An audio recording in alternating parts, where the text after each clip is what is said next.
This is the X&C Podcast, your Xbox newscast, featuring Colteastwood and Mag, hosting industry interviews and gaming talk live on YouTube every Monday night at 5 p.m. on the West Coast, 8 p.m. on the East Coast. For all of you listening around the world, X&C Podcast is available on demand on Spotify, Google, and Apple Podcasts. Welcome to the show. Join the chat, hit the like button, and let's get into this week's topics with the Xbox newscast.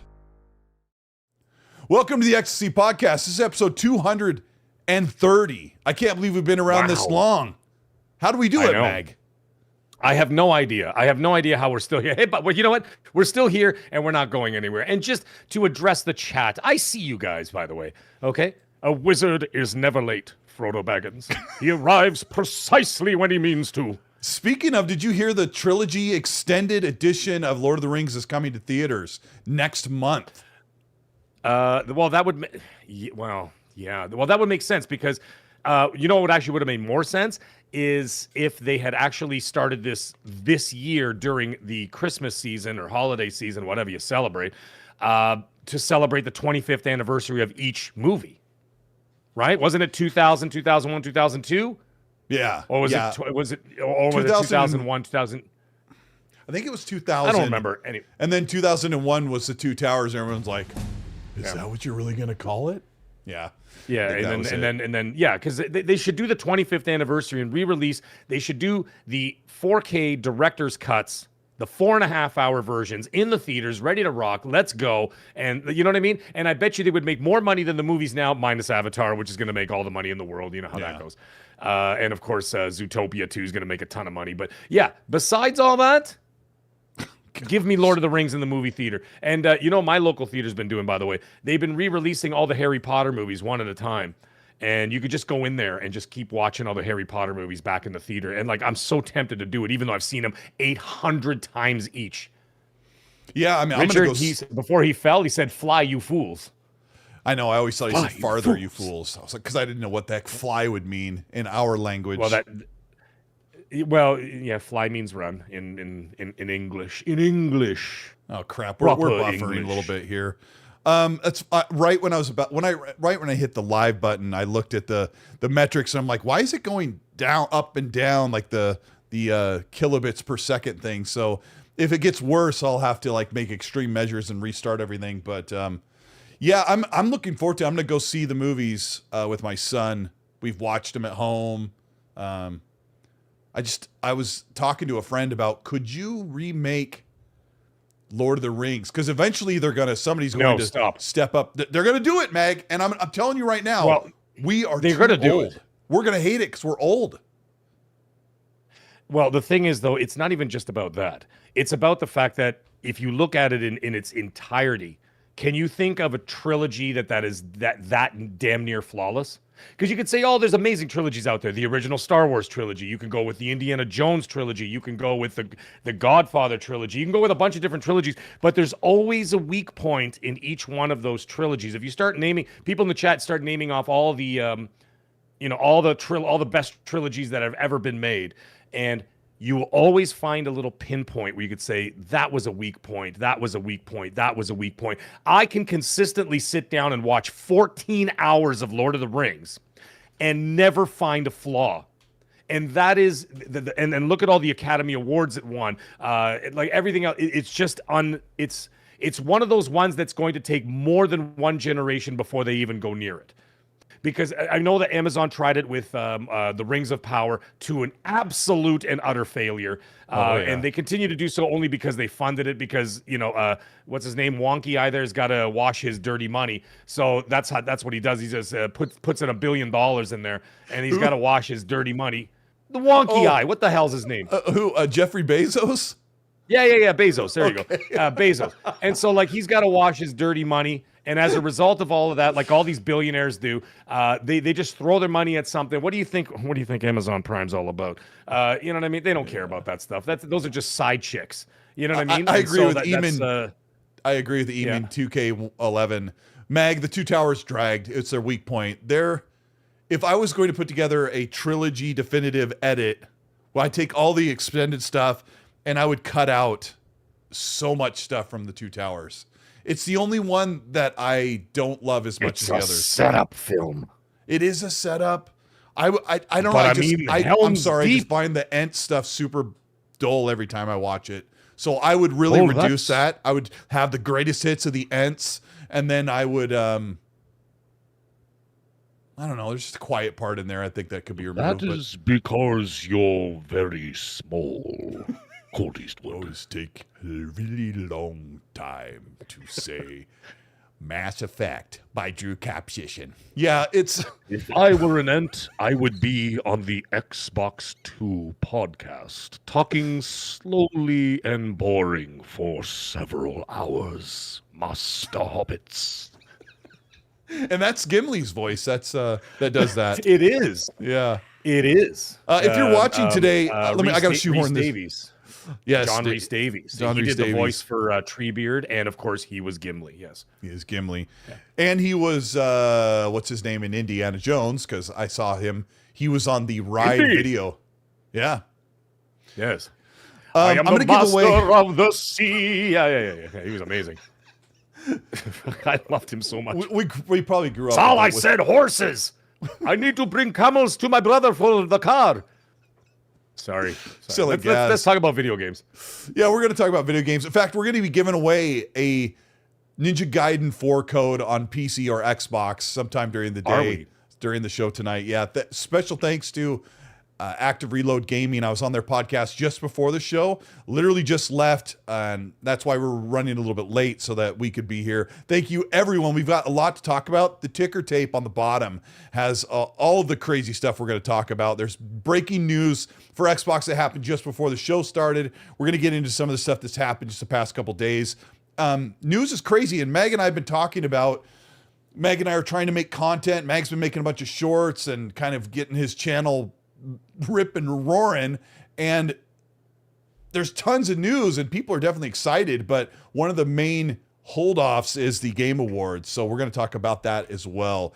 Destin Legary in the chat says, Colt, you should give out a Nex Playground. We're going to talk about that as well. The console that I heard of, my wife's like, hey, is this like the Kinect? I'm like, I don't know what that is. I don't care. The next week, it's in the gaming news, bigger than ever. We'll talk about that as well.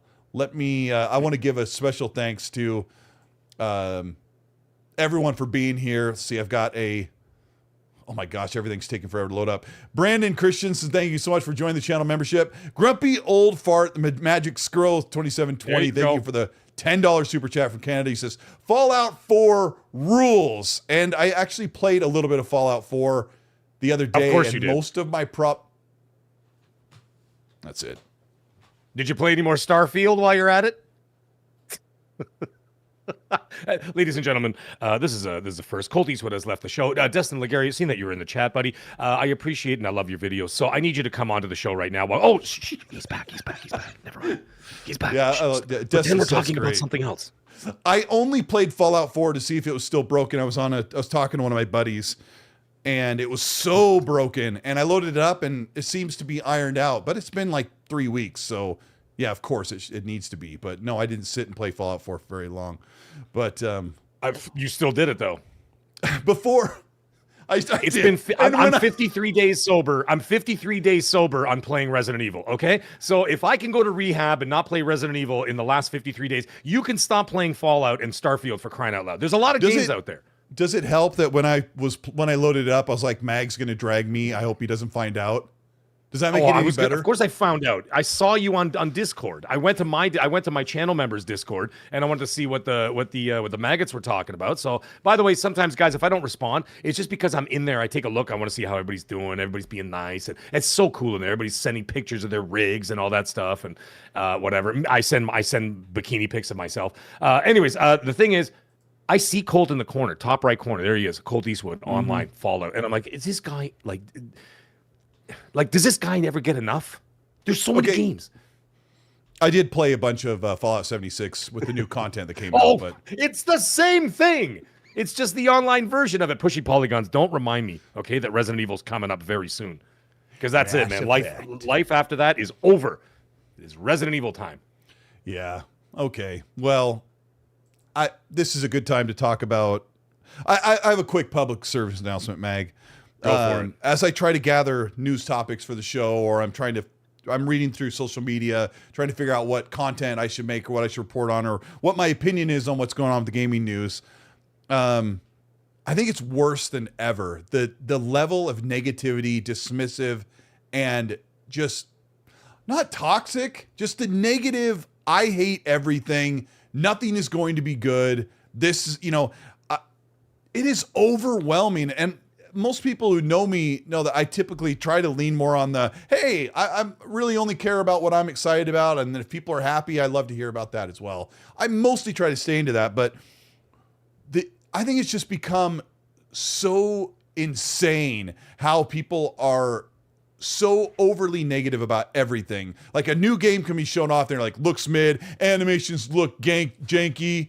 And it's a problem where developers are trying to showcase their games, or people are talking about something they like, and everyone just has to say, this absolutely sucks. And I don't know if you've seen this.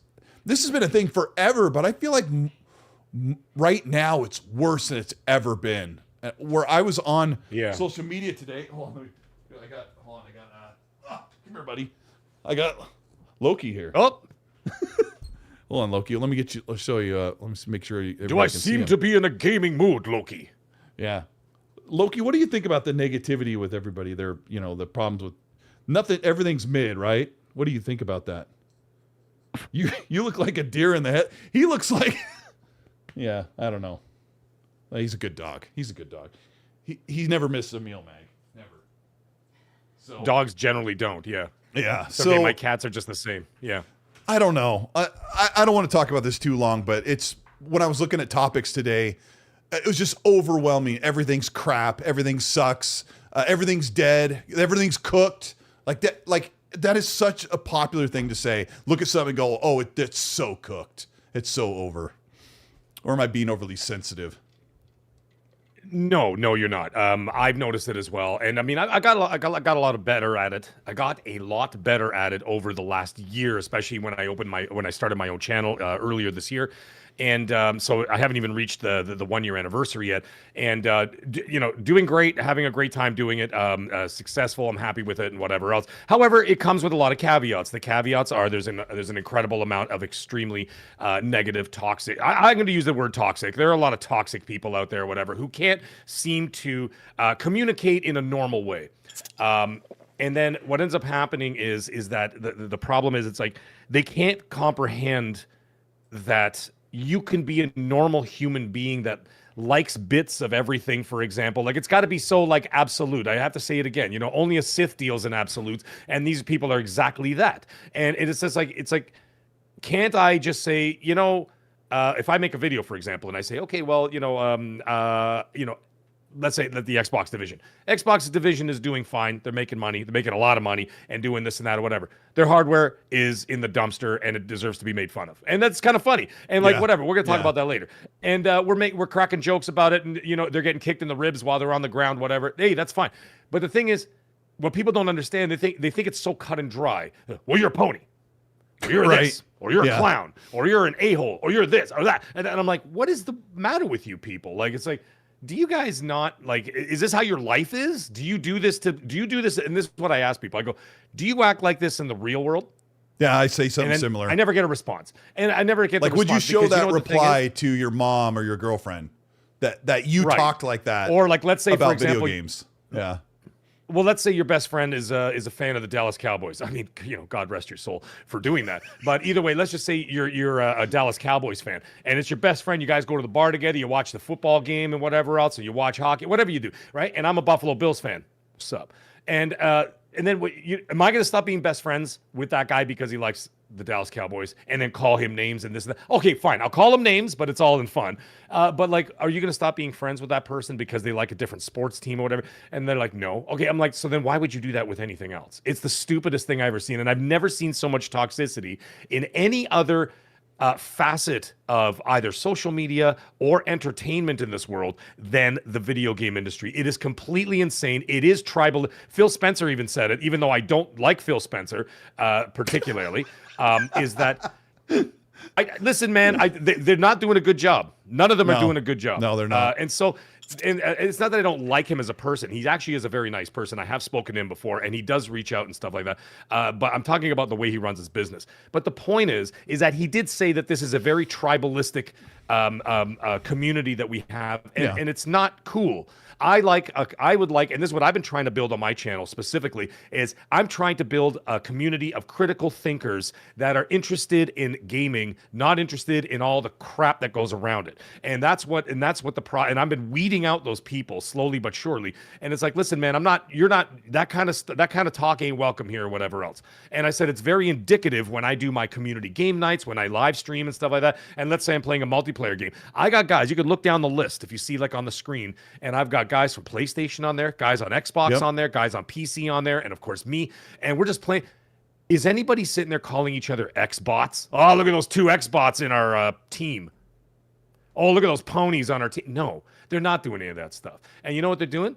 We're working together as a team to move towards a common goal. And I'm like, and then you know what? I take that, cut that, paste that into my channel. We're all doing something together for a common goal, to have a good time, have a great time, and hope that this industry continues to do well so that we get to continue to have our entertainment, which is one of our passions.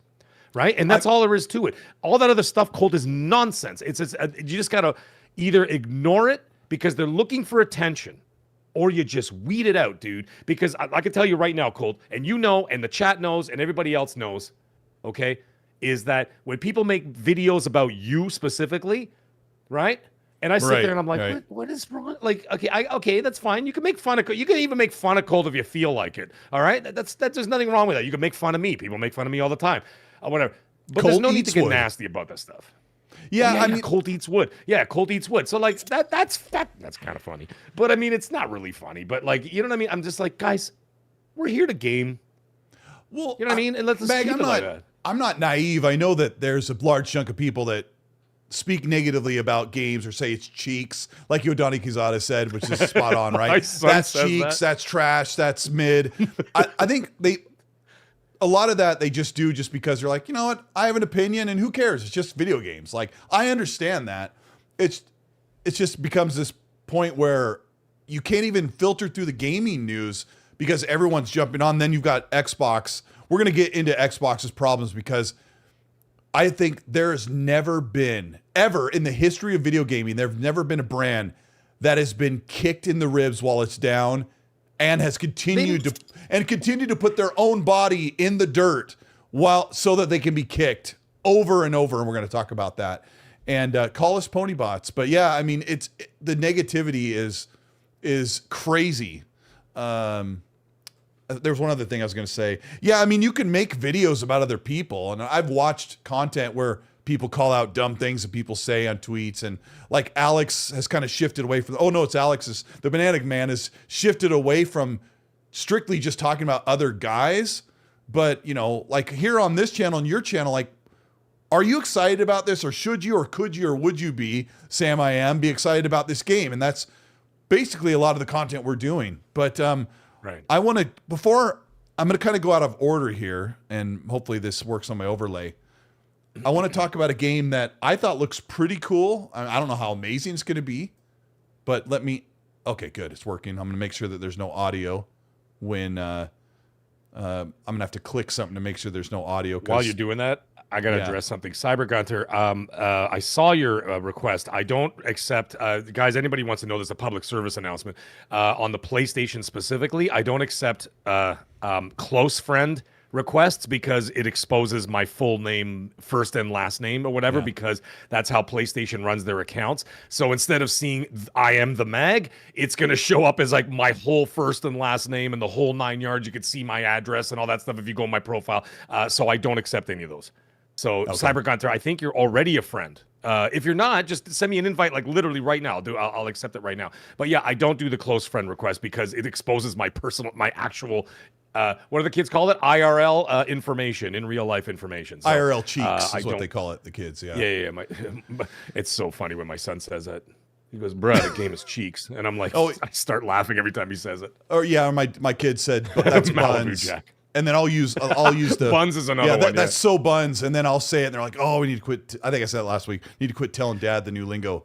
All right, let me go back to this. So this is one of the examples. This is a really cool game. So PlayStation was touting their China Hero project. I laugh when I see their China Hero project name. This sounds like PlayStation saving the day. But what it is PlayStation's... China Hero is so funny. Yeah, it just sounds like really pretentious. But their China Hero project is their like sustainable support of Chinese developers to get their games out to consoles and out to this, to the rest of the world. And this game is called The Godslayer, and it is, sorry, it's going to buffer a little bit, but it is a Avatar Airbender meets Assassin's Creed in Asia. Have you watched this yet, Mag? What was the name of the game again? Because there's a bunch of that are coming out. I've got it on screen in real time if you want to kind of watch while. No, the reason why I'm asking is because there's so many games that I'm seeing right now that are coming out of China that are looking fantastic, by the way, I like to say. That's for Elden Ring. Okay, hold on, let me pull it up because I got the chat pulled up. If you look right now, the actual gameplay is about to start. He's doing some Assassin's Creed like parkour, and then he uses elements to fight, like wind and water and fire and stuff. And it looks fairly cool, but it's just funny to see the reaction. Yeah, I'm looking at it on the other screen. This has kind of become a viral new revealed game ahead of the Game Awards. Like Jeff Keighley didn't get this one, and PlayStation was shown only on PlayStation channel could you get this 8-minute gameplay thing, but Xbox had the cinematic reveal trailer.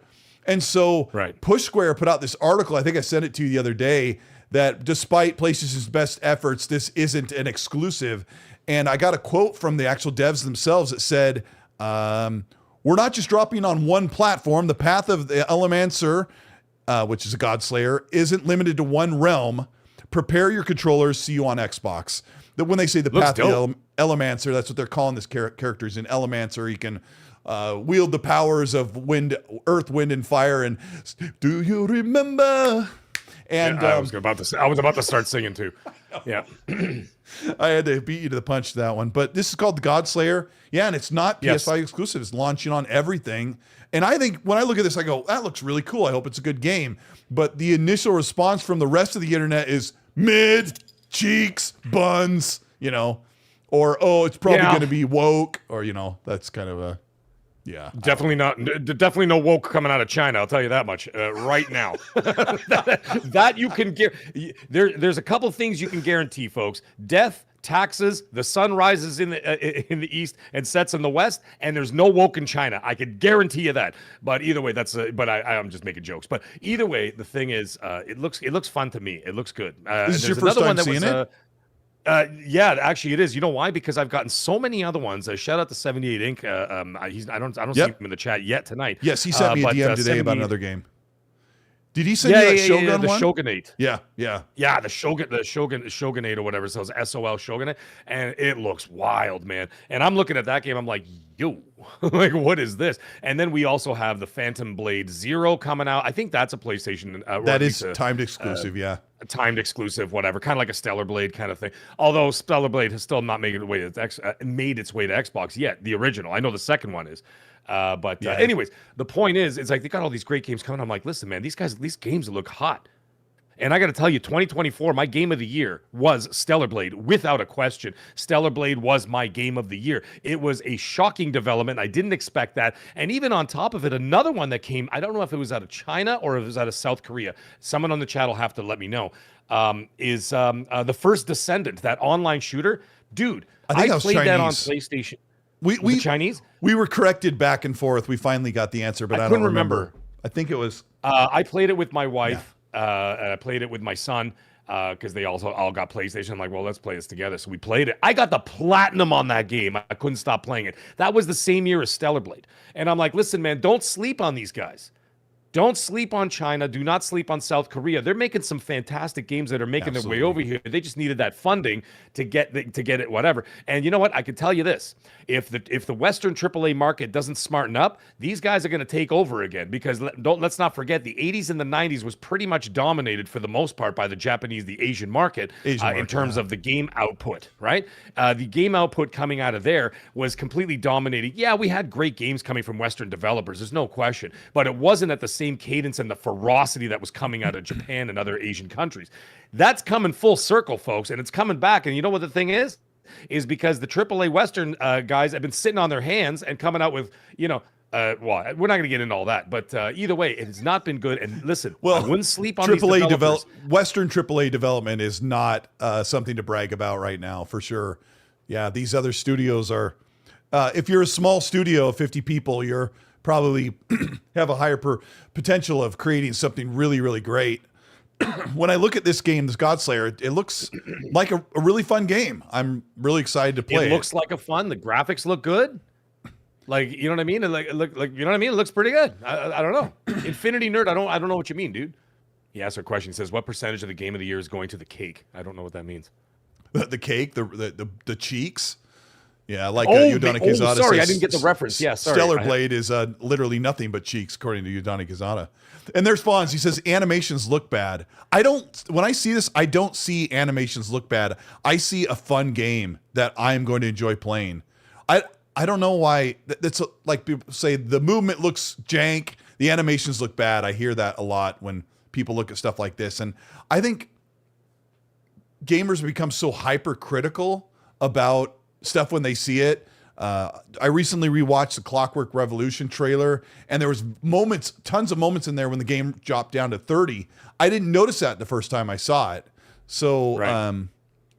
I think it's okay if we can all be critics. We don't have to be game developers to say if an animation or rendering technique doesn't look fantastic or a game doesn't look good enough. But I just feel like the universal microphone that everyone has,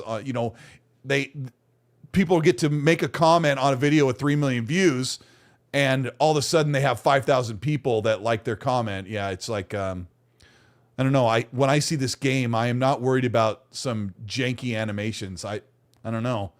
When I'll take a high quality game and record gameplay footage, and then I go to put it in a video where I'm really hyper focused on if that clip is going to look good in the video.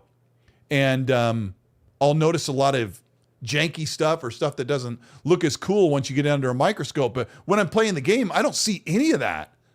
Maybe I'm just dumb. I'm watching it in high definition on another screen right now. Yeah. And I'm not seeing what we're seeing, on the YouTube feed on like what you put up here during the podcast. It looks smoother if I'm watching it on my I got it on my phone here. Yeah. Because I'm like, let me see it on a compressed screen. Let me see what it looks like in 4K here. And I'm watching it in 4K, and it looks significantly better. Yeah. So it could just also be the feed. I don't know. We're gonna have to wait and see. I mean, we got to wait till the game comes out. We can analyze this till we turn blue in the face, but there's no point. Everyone should wait and see. Nobody should be pre-ordering games, but those first impressions. Except for Resident Evil Requiem. Of course. Midlander says, I'd play the crap out of that game. Let me get a couple supers. You guys have been so helpful. Thank you so much. We got 108 Dragon, our good friend Lemons. Thank you for the $5 super. What's up, Lemon? How you doing, buddy? Been a while. It's always good to hear from him. He says, if Mag doesn't respond, he's taking birthday pics with his PS5. Little toast for you and Mag. Doom and gloom sucks. We're supposed to be enjoying gaming. Absolutely. Like if something doesn't... Thank you. I don't know. You know what, though? Hold on a second. Yeah, go ahead. Sorry, go ahead. I just want to say... All I was going to say is this. Yeah. Go. Do you want me to go? Okay.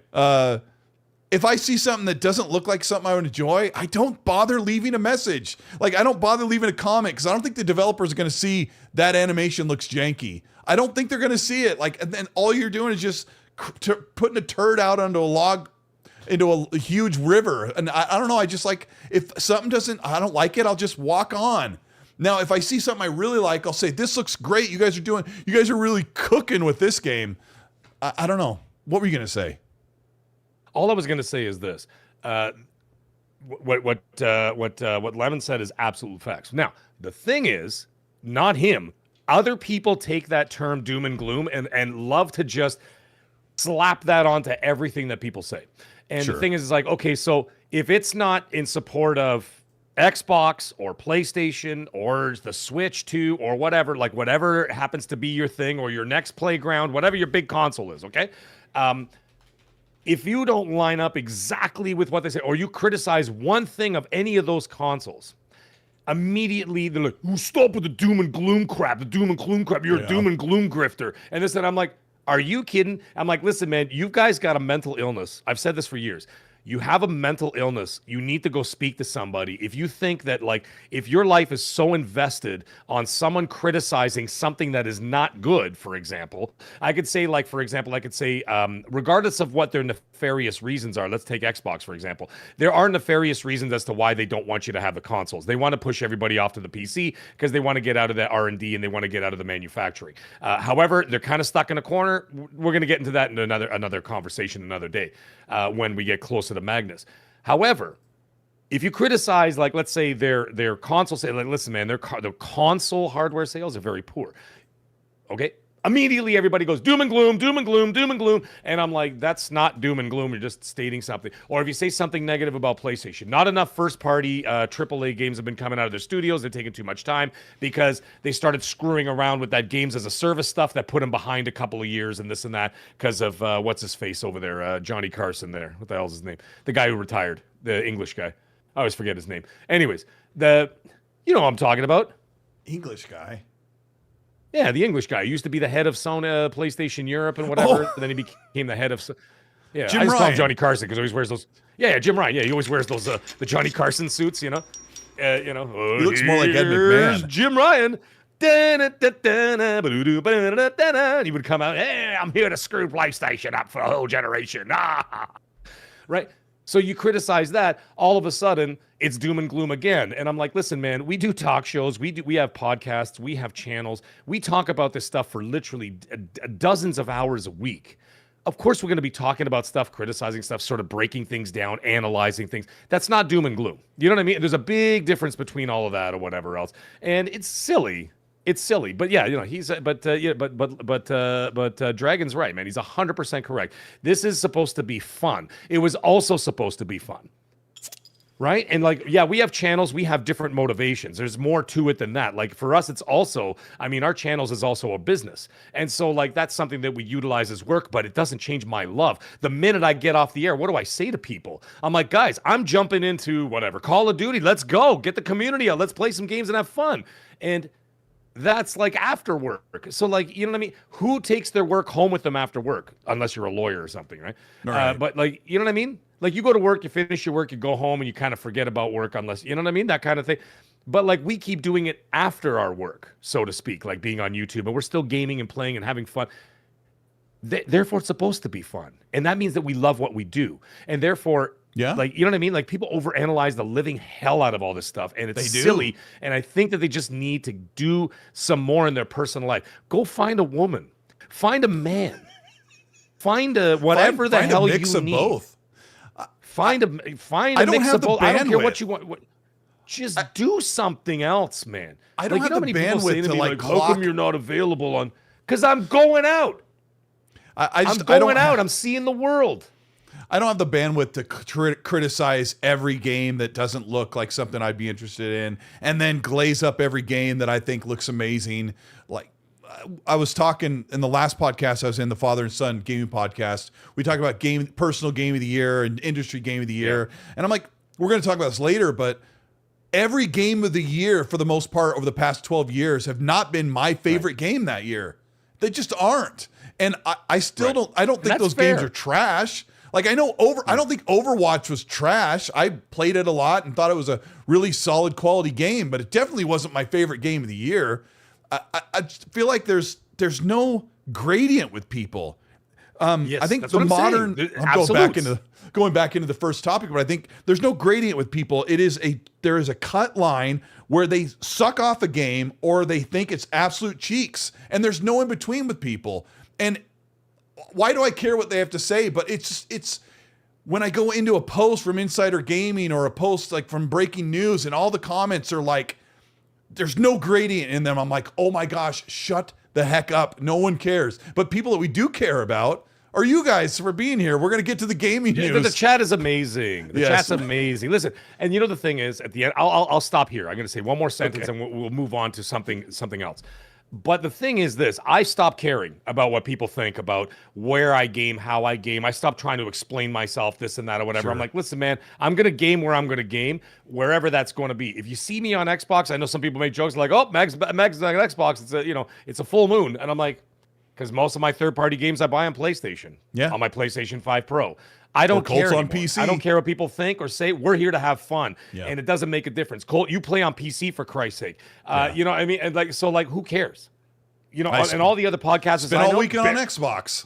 So almost just none depends. of them are on their Xbox. They're on their PCs or whatever. Third-party machines. It doesn't make a difference. We're having fun playing games, and it doesn't matter where they come from as long as you're having a good time. And that's all that should matter. So, like, the thing is, I've come owning this channel, my channel, not your channel.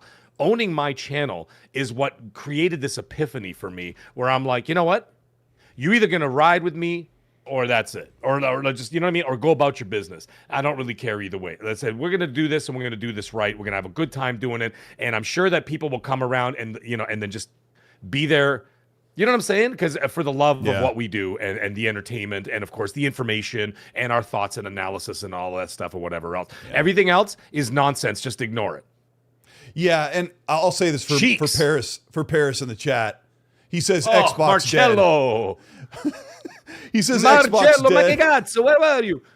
He says Xbox is dead and Doom and Gloom is a game on Game Pass. And I said, prove it to him, you know. Like Paris and I talk about this stuff all the time. And I think you will notice that the ones that talk the most do the least. That people are criticizing your channel or mine or the podcast or criticizing games. A lot of times they don't play a large variety of games. So their opinion really shouldn't matter to us. But I want to talk about, we've got a ton to talk about because news just broke just before the show went up that directly affects what's going on with Xbox. And we'll get into it. My good friend Udana Kuzada, thank you so much for the $2 super, says, sorry, my Houston Texans clapped your Bills cheeks, Mag. What the hell are you talking about? The Bills won yesterday. Yeah, well, they clapped They won cheeks. 39-34 over the Bengals. They beat the Chiefs. The Houston Texans. The old Oilers. Yeah. The Texans beat the Chiefs. I'm not a Chiefs fan. No, I'm a Buffalo Bills fan. He clapped your Bills cheeks. Buffalo Bills cheeks. Buffalo Bills won yesterday. All right, well, I can't even see this. This super chat. I'm scrolling. I have to scroll all the way up and find out what the hell he's talking about here. Houston Texans beat the Buffalo Bills. Apparently, I didn't watch it. No, they did not. No. The Houston. No. They beat the Chiefs last night, which was glorious to watch. I've never seen so much crying in my entire life. I am 100% certain that Travis Kelce cries after intercourse. That's the guy, and he makes his own homemade candles. Like the guy, every time the guy gets hit, I've never seen him drop more than Ronaldo on the soccer field. Every time someone touches the guy, and he's got his arms up looking for a flag. Yes. Sorry. Did the Buffalo Bills play the Houston Texans? No, they played the Bengals. Well, did they beat them recently? 34. Oh, yeah, maybe they did. Yeah, the weeks before. Oh, that was the week before you, Donnie. Oh. You had me all... Sometimes I got to shut you up, Mag. You had me all twisted, dude. That was like 2 weeks ago. And you didn't clap our cheeks. You beat us by a half a field goal. Well, that's cheeks clapping. 108 Dragon with 2 super chats. Thank you so much. Says, dudes made a comment because I streamed Token on my PS5. And he says, X-Fault has a cult crush. It's weird as F. It is absolutely weird. But you know what? I'm available. I watch his videos. Yeah. Our good friend Lotus, they, them. Thank you so much for the $50 super chat. Appreciate so much your support and really cool. Like, what do you call it? A Gundam, like a Gundam robot sticker. Thank you so much for your support. Appreciate you. Udana Kizada says this game looks buns, bro. No Gyat 6-7. Yeah, to throw the 6-7 in there. Yo, Donnie, that was 3 weeks ago, buddy. You're gonna have to get over that, bro, because you're gonna lose in the playoffs. There's no way Nancy Boy, your quarterback on the Houston, is gonna do anything against that Buffalo's defense. Dude, dead, as Robert De Niro would say, dead. Heaven help you if you start a football channel. Arrow Nation with the $5 super says, who'd have thought of an Asian game dev boom would save gaming and the West would be doing poorly overall to the point that people are looking east. It's so true, though. It's so true. And from 2024 and on, man. It's actually not even staples. It's not even Asian, right, Mag? Like it's everything east of Florida and New York is killing it in the games industry, making games we're falling in love with. It's Eastern European, it's English, and all these studios everywhere outside of Asia are all doing really well. Sorry, I interrupted you. No, you did not at all. Game adaptation newscast. You got it, buddy. That was from Casino. You tie on my dot again, you're dead. Dead. As he's repeating it as she's walking past him, dead. I'll never forget. I walked to my friend's house when I was in high school, and his TV was on, and it was Casino, and it was the scene where he had the guy's head in the vice. And that really happened, by the way. That really happened. I'm sure it did. Like in your family. Oh no, I know it happened. Well, no, yeah, it happened here in the basement. What do you think happened to Dealer? Anyways, Dealer, I got your head in a vice. Don't make me to be the bad guy, all right? Don't make me be the bad guy. I need you to shut down your channel. Your Italian's starting to sound like the girl from King of Queens, the Carrie. I was doing my Joe Pesci. Of course, I have to. You really have to cherry pick Joe Pesci because every second word is incredibly inappropriate. Yeah, what's up, Table? How you doing, buddy? Chris R55, thank you so much for the $5 super. Says, did you guys see that Jason Ronald neither confirmed or denied that OG Xbox games are coming backward compat for the 25th anniversary next year? I didn't see that, but I can see him grabbing a couple more. Like Jason Ronald said, they weren't done with back compat. It was just on a hiatus, so I could see some more games. But am I excited about OG Xbox games coming to my console? No, not really. No. More from 108 Dragon. We'll get into the news. He says, hey, I love these games. I love gaming. These fools will never ruin my fun. And I need to reach out to you. Like in the times where I'm reading all the negativity, I just need to send 108 a message and say, bro, tell me to stop being such a loser. Yeah, I appreciate it. He says, I love the animated avatars. Also, guys, facts. Hey. As he always says, facts. So he's great. Let's get into the gaming news. Daryl Gallagher was the lead behind Perfect Dark with Xbox and the Initiative Studios. That was shut down this year. Daryl Gallagher, the man behind the reboot of Tomb Raider with Lara Croft in 2013. Daryl Gallagher, the very tall and lanky developer that can do no wrong, has been picked up by 2K and is starting a brand new studio with Brian Horton, who I also think was co-developing and leading with Perfect Dark. If I remember right, I didn't even look it up, but I remember him in the vid docs. But Mag, what can people expect? Right. Daryl Gallagher is finally going to have some success. My question is, first of all, he has the pedigree for success. Yes. The problem is Microsoft doesn't have the proper leadership in order to get these guys to get working and get their projects off the ground in a timely manner. I mean, you got to start thinking about it. What was it, 2017? They formed the initiative, and then it was like 2025, and we didn't even see, like, 8 years. What the hell were you doing for 8 years? Like, we're building a new studio. It's like, okay, well, Gallagher, were you outside with the mortar and the bricks? Were you building the studio with your bare hands? Like, what were you doing for 8 years? So the thing is, they were drinking coffee, but they just writing on whiteboards for 8 years. Yeah, taking pictures of their Niçoise salad for like in San Francisco. Like, look at my Niçoise salad, isn't it beautiful? It has homemade balsamic dressing on it. We have our own in-house salad bar. Yeah. You know what I mean? 5'8", Xbox is king, okay? 5'8". We're both 5'8", with the same height. Okay. Anyways, the thing is that he's got the pedigree to do so, but doesn't seem to have the drive. Or he was the smartest man in the room and said, let's just milk Microsoft for all their cash. Who cares? Let's just sit here and just like tell them we're developing crap. And then just making 7-figure salaries. They were probably doing that because he had a bunch of really big, he had a lot of big talent in there. Right, he had a lot of talent at the initiative that he had. Sony Santa Monica, Naughty Dog, Rockstar, Naughty Dog, all these great, too many cooks in the kitchen, talented people. Yeah, but 8 years, come on, man. Even I would have come up with a game after 8 years, and I'm not even a developer. I would have figured something out. You know what I mean? It's just like, come on, guys. As a chef, yeah, but I mean, who do you like I still more? Would have made like I would have made a platformer or something.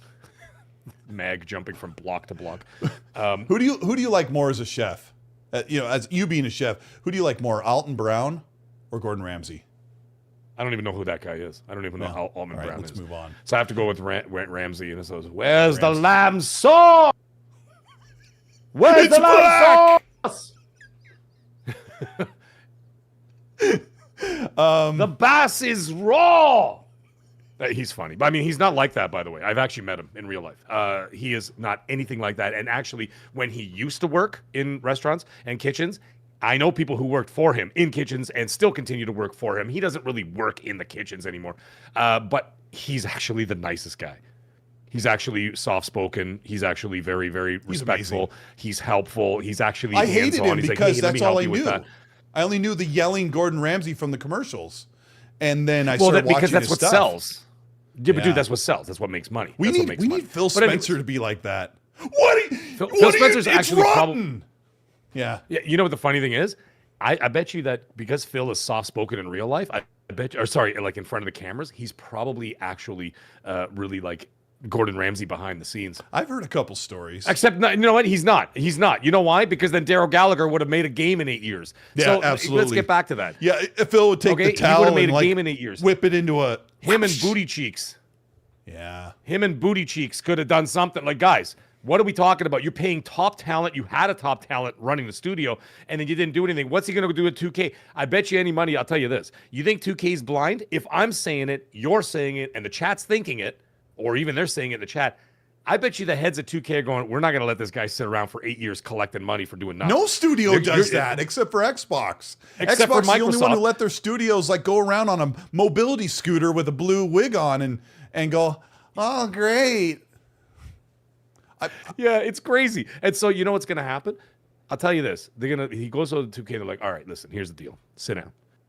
We got your head in a vice. You're going to make a game in 2 years. No, you don't. They're going to say, listen, we'll give you a studio. We'll give you backing. We'll give you financial backing. We'll give you money. Don't make me be the bad guy, Gallagher.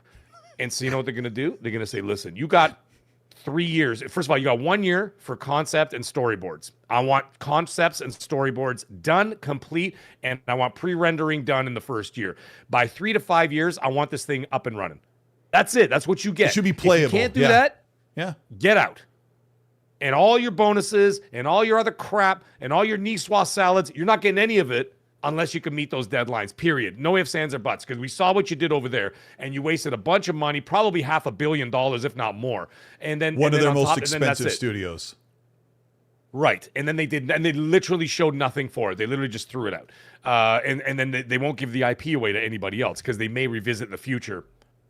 I don't see how or why, but the point is, there it is. That's basically it. It's like at that point, and 2K is going to be like, dude, you got 3 to 5 years. The question is, Colteastwood, what IP? Do you think a new IP, or do you think 2K goes back and looks at some of their other IP from other?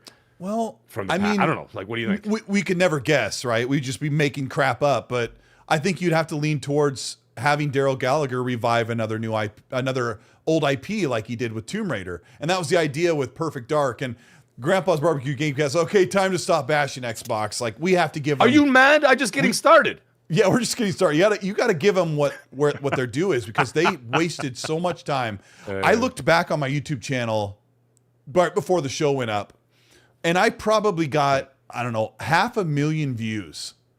Probably 500,000 views on my channel, talking about, getting excited, hyping up, sharing the latest updates for Perfect Dark, and that game will never come out. Now, one of the reports is that possibly Daryl Gallagher would be taking finishing the work of Perfect Dark, but I'm pretty sure that Microsoft is not going to relinquish the franchise to another publisher. They said they wouldn't, because other outside interested parties wanted the IP. They're like, listen, we'll take it off your hands, and then we can work on it. Like, at least work with the bones or the structure of the game. Yeah. And they said no. And I'm like, what are you holding on to it for? Like, you're not doing anything with it. Like, because Microsoft and Xbox will relinquish some of their franchises, but they're really big ones they are not going to let go. In fact, Phil's explained that some of their franchises are too important. They don't want to borrow someone else's. They want to have their own IPs that belong to them so that they have control over those, that they can use those. But like, could they lend them off to 2K to make a game? But 2K was one of the interested parties in Perfect Dark. Remember, I did a video about that like 6 months ago or 5 months ago. I did a video about it back in, like, I think it was August. And they 2K tried was to one buy of the companies that actually, right? Is that they tried to buy Yes, they tried to buy the assets from, and it was 2K that tried to buy the assets from Perfect Dark, and Microsoft said no. Yeah. And so now Gallagher's going over there without Microsoft. I think that would have been a better option, and I think they could have done a partnership where Xbox could at least taken a portion. Watch him make a semi-futuristic female spy, subterfuge. Wouldn't that be hilarious? I would 100% do that. Yeah. I would do it out of spite. But the thing is, though, 2K's got a monster load of games under its umbrella, right? I mean, you've got Rockstar under that umbrella. You've got Borderlands, BioShock. You got all the sports games, the wrestling games. There's also a couple of interesting ones that this is something that a lot of people forgot. They also own the game The Darkness. You guys remember that? Darkness? Oh yeah, with the Charlie Murphy. You remember the Darkness game? Darkness, your couch. Yeah, as soon as I say Darkness, all I can think of is Dave Chappelle. Darkness. Yeah. The Darkness. You guys remember that Mafia game where the guy got infested with like venom or something? And he had the squiggly. The talking. It's one of those games I never played. It was one of the games I really wish I would have played, the 360 gen. I missed it. Yeah. They had two of them. I played 1 and 2. I enjoyed the first one better than the second one. But The Darkness, he can go back to that franchise. Spec Ops: The Line, that's another one that 2K owns. That's as a one and done probably, but really good game. Really good game. But the BioShock's already being worked on by somebody, right? If I'm not mistaken. But 2K's already doing BioShock. That's like a few years out. They own the Mafia series. Like these are games that are sort of like more up like Daryl Gallagher's alley in terms of like the 3D action adventure kind of games or whatever, right? So like something like that. Maybe he's not. I don't know. Like it's just, or maybe they just give him an entirely brand new IP. But the thing is, Maverick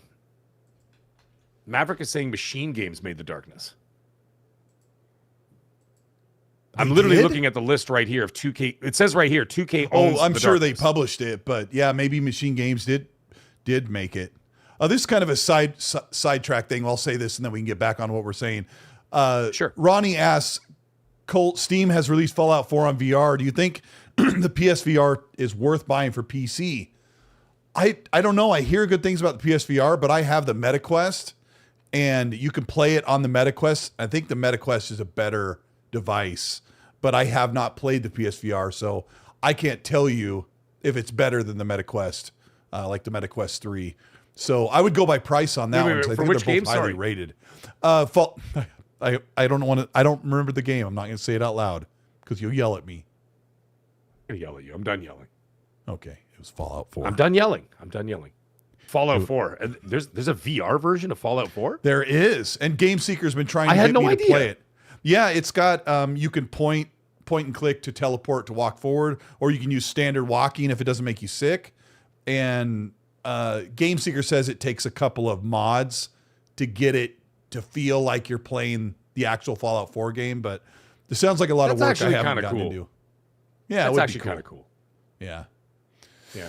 But so Daryl Gallagher, you asked me.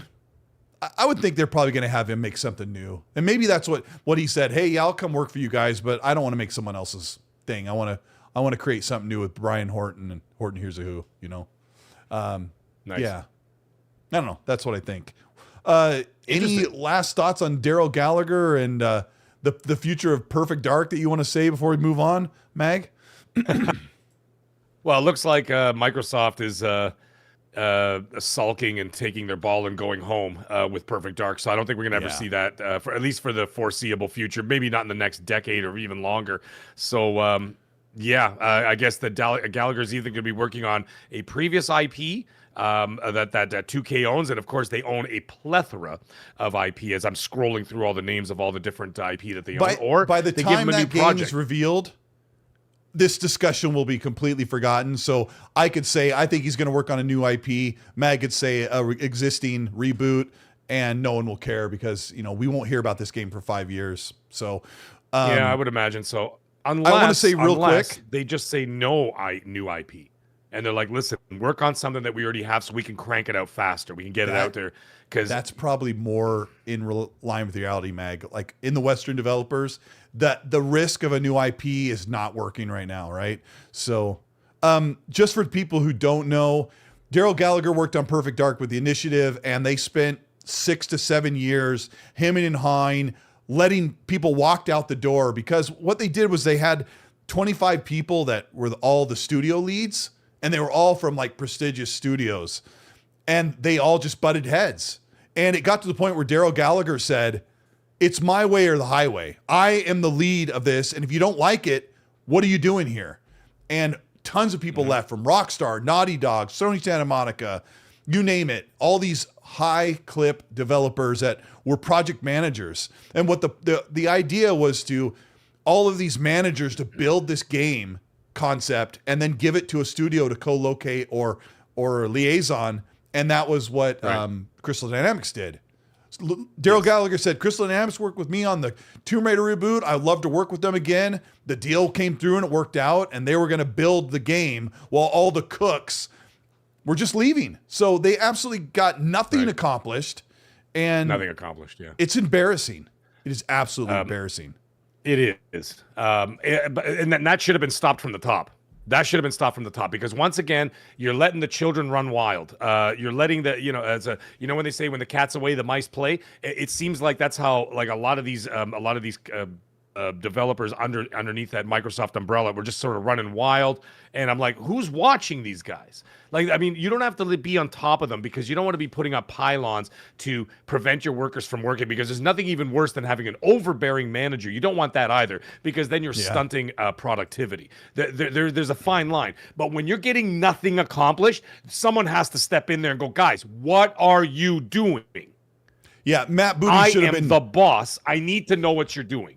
Matt Booty should have been there, like swiping stuff off their desks and kicking garbage cans over. Yeah, like Jesus and like Jesus Christ Superstar, like flipping tables in the church and whatever.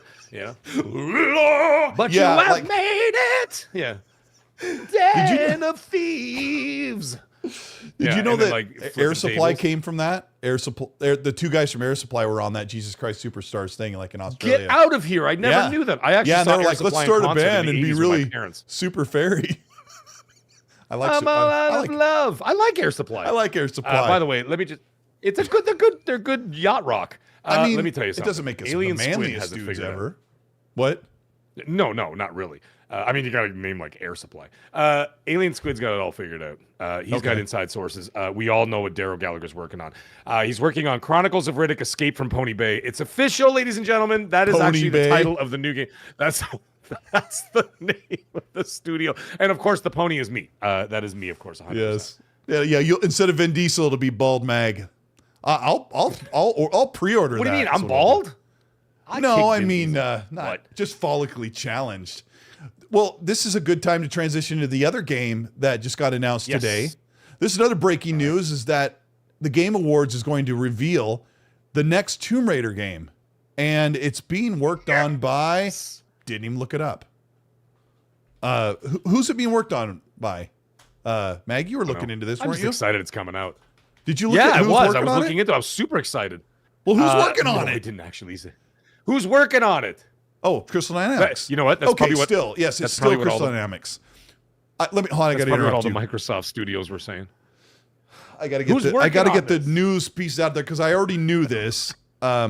Crystal Dynamics was working on Tomb Raider while they were working on Perfect Dark, and then that's right. About 2 years ago, Crystal Dynamics goes, "Well, we're gonna be done with this Tomb Raider game before Perfect Dark," and that should have been our first red flag that Perfect Dark was in trouble. So, looks like this new Tomb Raider game is due out in about a year, because they're going to show it at the Game Awards this week. I'm excited. Yeah, I'm excited. Tomb Raider is also in my top 5 franchises of all time. I played every single Tomb Raider that's ever come out. The only ones, excuse me, sorry, I got the hiccups. The only ones I've never actually played. I played them, but I didn't enjoy them. Were those sort of like those isometric ones? You know, the ones where it was like a Palace of Light or something like that. Yeah, the Guardian of Light or whatever the hell it was. It was on Xbox Game Pass. I played it back then. That's not Tomb Raider.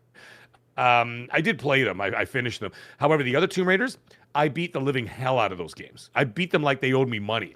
Every single Tomb Raider game that ever came out, even the Angel of Darkness, I got all those games, 100% completions, went back, I did all of them.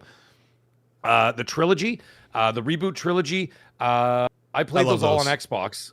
On the Xbox One, I played those back in those days, and Xbox One X. I never played them on PlayStation. And I got damn near 1,000 out of 1,000 on every single one. I did not get the last one. By the way, Shadow of the Tomb Raider. I got once again. I got stuffed with like I think 975 out of 1,000 or whatever it was, because there was a glitch on one collectible. And they unglitched it. They fixed it, and like you could literally see the collectible on the ground, but there was no prompt to pick it up, and it was a known glitch, and it was the only thing that prevented me from 1,000 of 1,000. But it didn't matter, because I went back, bought all the damn DLC, and I ended up getting 1,400 or 1,500 achievement points on that game because I can't get enough Tomb Raider. I have some info on the game. The game is going to be much more open world. And apparently she's going to have. Now this is all like. Well, we'll see what happens this Thursday.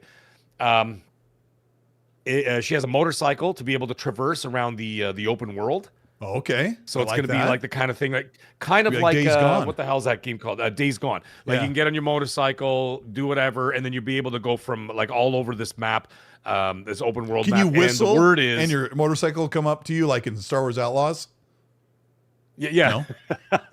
No. That'd be funny. Yeah. The motorcycle rolls up to you. It neighs. And then the word is that it takes place in northern India as well. She's also going to have a team. And they're like, oh, this is going to be a little different because she has a team and she has to learn how to like cooperate with other people. And I'm like, what are you talking about? If you played the reboot trilogy, she had a team the whole time. Remember, you could visit them and they were in some of the missions. Yeah, the big and they were in some of the missions. Samoan guy. Yeah. I think he was Samoan. Yeah, that's right. Yeah, he was like Samoan dude, and then like a couple other people or whatever. Yeah, I always remember him because he was like a standout. And then all those players, by the way, all of those like your team, they were all utilized in the online. Remember they had multiplayer in those games as well? And so like you could play as the Samoan guy in like the multiplayer and stuff. And yeah, I played some of the multiplayer with a friend of mine. Yeah, on Rise of the Tomb Raider. Well, that's cool. I didn't know about that. So motorcycle and it's more open world. That sounds like something I would totally love to. And Northern India. I don't know if that's. I don't know. We'll see. When do you think that game's coming out? Like in a year from now, hopefully. That's a tough one, dude. That's a tough one. The reason why is because next year is basically already booked solid. So you're gonna have a tough time releasing that game in 2026 unless you're dropping in the first half. But even the first half of 2026, I think they did with Shadows and Rise of the Tomb Raider. I think those did release. If I remember right, you guys can help us out if you remember. I think the Tomb Raider games recently like launched early in the year. So yeah, I guess we'll know. I'm excited about that. Summer would be your only chance, bro. Yeah, summer will be your only chance because the spring the first half of the year is already top loaded to the teeth with games, right? We've talked about that. February and March are just loaded with games. Forza Horizon 6 is going to drop somewhere in the spring. So you basically got from January to June is pretty much locked up. You don't want to be dropping a AAA game in there and during that space. However, I would think that let's say June, July, August should be pretty open before, the cascade of madness that's going to come out in the fall. Like the fall is going to be ridiculous. That's a great name for a game, by the way. Cascade of Madness. What's that? Sorry? Cascade of Madness. That's the name of our new band, by the way, ladies and gentlemen. And so, like, you look at the fall. I mean, you got Gear Z-Day, you've got Halo, you've got Modern Warfare 4, and that's just coming out of that's just coming out of Microsoft. Those three titles right there. And then you've got on the Sony side, at least we know just of the one. We've got Wolverine. They've got Phantom Blade Zero. We got Grand Theft Auto 6. Where are you putting Tomb Raider in the middle of all that? And that's coming out between September and December. Like, don't do it. Basically, it's like Obi-Wan. Don't do it, Anakin. I have the high ground. I think April or May is fairly open. February, March Forza are kind of 6 is in there. People are going to spend their money on Forza 6, man. Forza 6 is going to be bigger than people expect. I'm telling you right now. I mean, come on. I played Forza Horizon 4 and Shadow of the Tomb Raider back and forth at the same time, like all the time. So but people only have so much money on their hands. I don't know. I'm just saying, man, if I were them, I would go for early 27. Stay away from GTA as well, right? Because GTA launching in late November. What are you gonna do, dude? Who needs GTA when you got Lara Croft on a motorcycle that you can whistle for? I know. I'm totally in. Sounds like amazing. I'm totally in on that. Yeah. Grumpy Old Fart, thank you so much for the Canadian 5. Says, will the back compat games for Xbox be on PC for the Xbox PC app one day, or just for the Xbox hybrid console? Oh, and by the way, you both By the way, you both matters to me. I only watch you. I think he means he only watches Mag and I. But thank you, Thank Grandpa, you. Appreciate or that. Grumpy. We appreciate that. I think, yes, Xbox, every game you can play on an Xbox console will be playable on the next generation Xbox, even if it's a hybrid. So if you have a regular PC, you probably won't be able to play the back and pack games because, as far as I know, Xbox is making sure that the Xbox chipset is fully compatible with Xbox library games, but they are working to try and get around licensing so that if you're an Xbox person logged into Xbox on your PC, that you have access to more games. But publishers and platforms are really crappy about that. I mean, we're in a future right now where developers and publishers are like, yeah, I mean, you bought it, you can play it with other people, or you can play it on other platforms. That's kind of becoming a new thing. That's part of the thing that, it's one of the great things that Xbox is doing to change the industry is to give you access. And it's another reason why PlayStation will eventually say, oh, you bought Horizon Zero Dawn, go grab it on PC, you already own it. And they will eventually start doing that instead of double dipping. It's going to take a while, but thank you for that question. One more we got from a Q perspective. Thank you for the $5 super. Says, Sup Micro Pros, an old school PC developer, new title, Better Than Dead, looks like a banger. I haven't heard of this game called Better Than Dead. Should show the new trailer if possible. I can do that. Let me see if I can find it. Better Than Dead. Of course, I get Better Off Dead, the game. I was about to say, let's not confuse it with Better Off Dead, the greatest, one of the greatest comedies out of the 80s. Yeah, I'm only... A true spectacle. Oh, gameplay. All right, here's 4 minutes Oh, of I'm gameplay. looking at it. Okay, I can get this up on here. Just give me a second. I'm a one-man show with Mag being the other man. Hold on. Gameplay. So you'll look at Godslayer for a second here, and then I'll get this fixed. Right here. I see it. I'm going to get it up on the screen for everybody as well. Okay. So it looks like a body cam. Like if you look at like yep. those like police body cam videos, it basically looks like that. Let me make sure that there's no audio coming through on that as well. It shouldn't be. Sorry. Yeah, the way I do this. Yeah, let me make sure. Yeah, it's muted. Okay, good. Yeah, so it's a body cam game. There's a game called Body Cam that looks like this, but this is called Better Than Dead, and no, it's not cropped properly, but whatever, you get to see it. Oh, it's you can see the UI at the top because of the way the person captured the footage on their PC. So yeah, I don't know. I mean, Okay, so it's a Steam only game, from what I see. I want to try body cam, and I'm not sure what platforms that's going to be available on. Okay, let me go back to us. There we go. Yeah, kind of cool. In fact, the what do you call it? The body cam footage is so crazy when I see it online. They pixelate the face when the people get shot because it looks like real footage of people getting murked. So, like, yeah, that's pretty crazy. Yeah, Aero Nation says body cam is on Steam. Yeah, I might have to pick that up and I could play that and give you guys my thoughts on body cam. That's cool.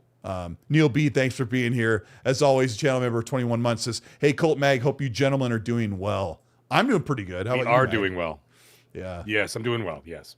Yeah, that's Having a good Buns, time. Fahim Scott. It's total Buns. And Buns.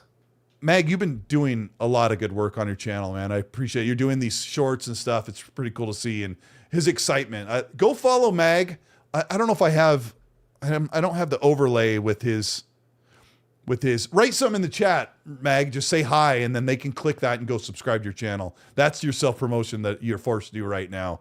Let's talk about hello. Let's talk about OD with Kojima because he recently said something in an interview, and I think you and I might be on the same page with OD the game. I'm not really very excited about it. It's kind of like the statue thing from Game Awards. We're going to talk about that in a little bit. It's probably not going to be something I like. Here's what Kojima said about OD, which is coming out on Xbox next year probably. I can't wait to hear your opinion on this.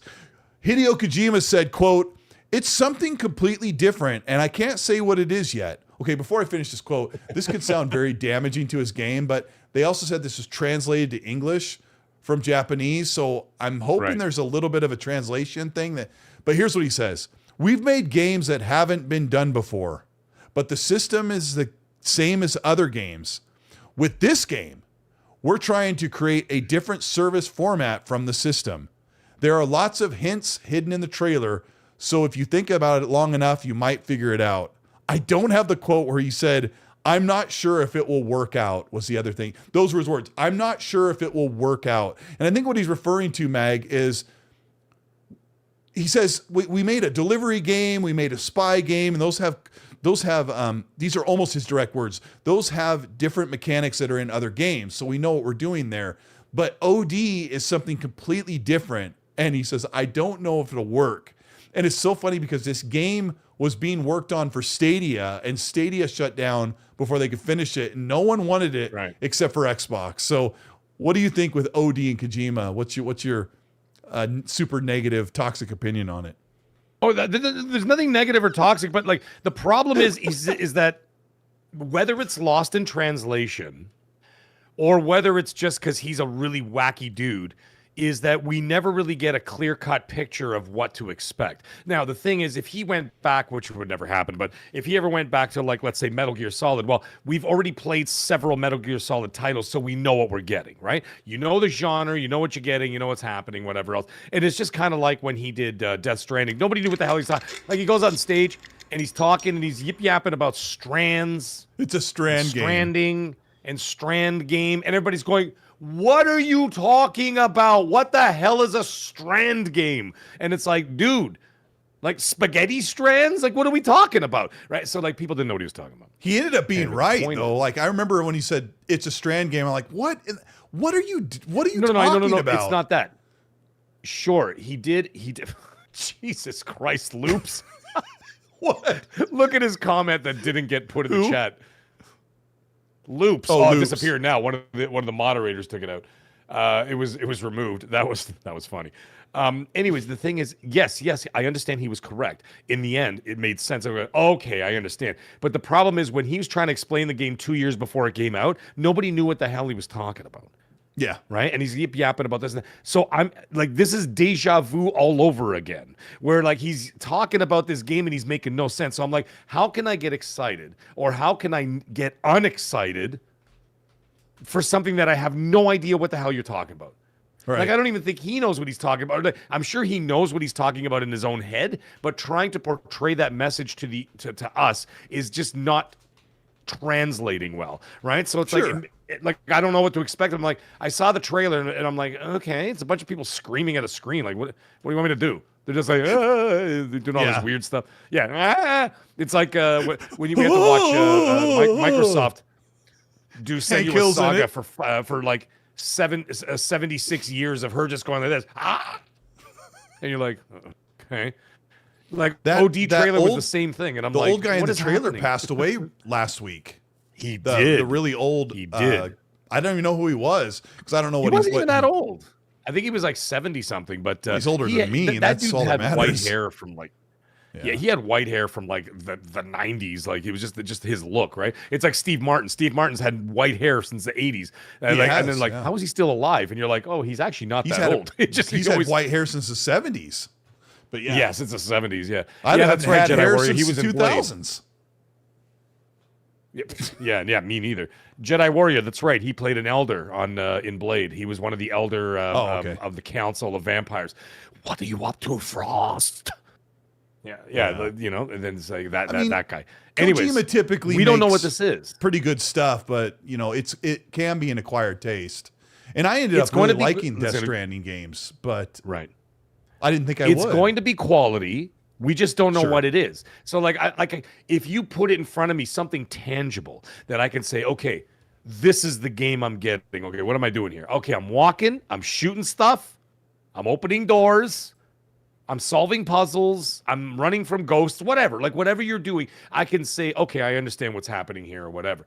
But when you don't know what's going on, I can't make any kind of educated sort of analysis of what it is because I have no idea what it is when I just see close-ups of everybody's face screaming at the camera.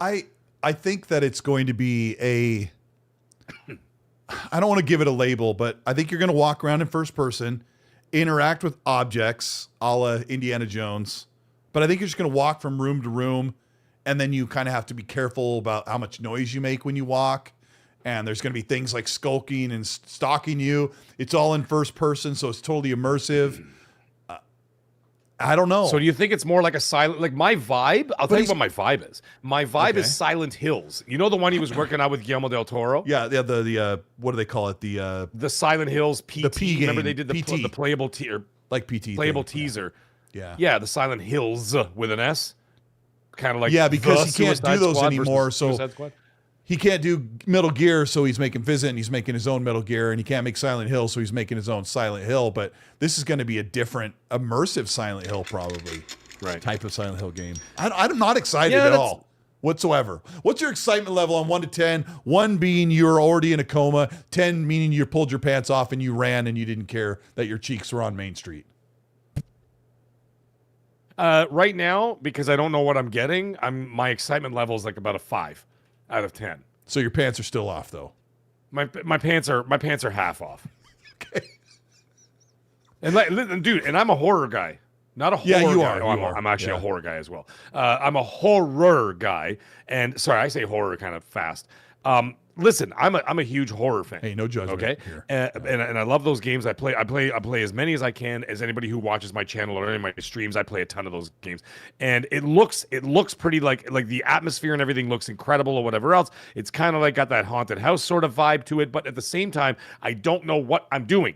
So I don't know whether I'm going to be falling asleep with the controller in my hand, or it's going to be so enveloping that I'm going to be like, yo, I can't stop playing this thing, or not even playing. I can't stop experiencing this thing. Right. But until that actually happens and I see exactly what's going on, I mean, you turn on a trailer and watch it like the chick is lighting candles for 35 seconds as part of the trailer. She's just lighting candles. Right. You know what I mean? I'm something like, oh, okay, like, striking the matches and lighting candles. And I'm like, what is happening? You know what I mean? So, like, I can't get overexcited for something that I just don't really know what the hell's going on. OD knock. Yeah. Now, for example, Tomb Raider, as we just talked about before, you're like, oh, there's a Tomb Raider coming out. I know exactly what I'm getting. Right? I know exactly what I'm going to be getting in a Tomb Raider game. Traversal, puzzle solving, this, that, moving rocks, jumping over here, riding a motorcycle, shooting dudes, whatever.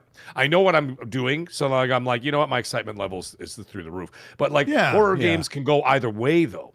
Horror games can be incredibly enveloping and interesting, or they could be absolute dog water. So it depends on what it is. Like, for example, oh, damn it, I can't remember the name of the game. They made 2 of them, and I'll remember the name. You played a first person and you were running around. You were trying to like hide from people and all that kind of stuff. And I remember the cover from the first one had like a severed finger and you're putting it up to your mouth like this, saying shh, like that. I can't remember what the hell the game was. It was a really, really good game. Dude, I'm going to find it. I know it's a really bad example. Outlast. Thank you, Yodani. You are an absolute treasure. And speaking of treasure, Epic Treasures in the chat, ladies and gentlemen. Thank you very much for joining us, Epic Treasure. She has come out of her cocoon, and I see her like in the chat on almost all these podcasts. I haven't seen her in mine, but it's okay. I will. Epic, go over to I will Mag's forgive channel her this time and have a little visit. Yeah, I'll forgive her for now. But anyways, the other Australian that I will not forgive, on the other hand, is Mr. Kangaroo Pouch himself. Risk It for the Biscuit is in the chat, and he's talking trash already. Anyways, I think you and Risk It should start a podcast together. What? Yeah. I would like to have viewers, As soon as they see that mug, they're going to be running for the hills. Yeah, but Risk It will be there, so it'll save you. Oh, very well played, my friend. Very well played. Outlast was an incredible horror game. The first one. Risk It for the maggot. Had Yodani everything says. you wanted to it. What do you say? Risk It for the maggot. Risk It That'll for the be the name of maggot. the podcast. Yeah, great name. Yeah. What's up, Eddie? How you doing, buddy? And so you look at like that game was incredible, right? You go to the second one, hot dog water. Wait, which one? Game Which one was hot first? dog water. Outlast. Amazing game. Okay. So like I said, horror games are like 50-50. They could be incredible or just absolute trash. And so I played, like I said, I played the first one, absolutely loved the first Outlast game, and then got to the second one. I would have actually rather like taken hot dog water out of a vendor from New York with a cup and drink that water than play the second one again. That's how bad it was, right? And so like some horror games are like, oh, Mag, you got to try this. So I try it and I'm like, ugh. I can't even get through 20 minutes of this game and I turn it off. It's just not good. So, but the thing is, once again, you've got Hideo Kojima, who's got pedigree behind him. He puts up quality regardless of what, if it's an acquired taste, like Death Stranding can be an acquired taste. However, you cannot deny his quality of the product he puts out. So I think from a presentation point of view, it's going to have incredible quality, probably 10 out of 10 quality. But as for the subject matter, that is very important. That's what's going to keep people going back. So I'm going to just have to put myself in a holding pattern and just wait. Yeah, I mean, my opinion continues to be, gosh, I hope people really like it. I don't have to play it. I don't have to like it if it's not something I'll play. But that's really where I'm at. Crap, there's so much to talk about. I guess I'll cover this really quickly. Tim Cain, the former head of Interplay and BlackRock Studios, and he used to work at Obsidian, is back. I mean, you guys probably already know this. This news broke early in the week, and I made a big video about it. But Tim Cain has been hired back full-time with Obsidian to work on something. He says, don't guess it. You're not going to get it. So it's probably not a Fallout game, but they're working on Avowed 2, Grounded 2, and who knows what. But my money would be on that Tim Cain is there to make a Fallout-style RPG that is maybe a little bit more mature and maybe a little darker than the bright, colorful, rainbowy Avowed and Outer Worlds 2 that I absolutely love.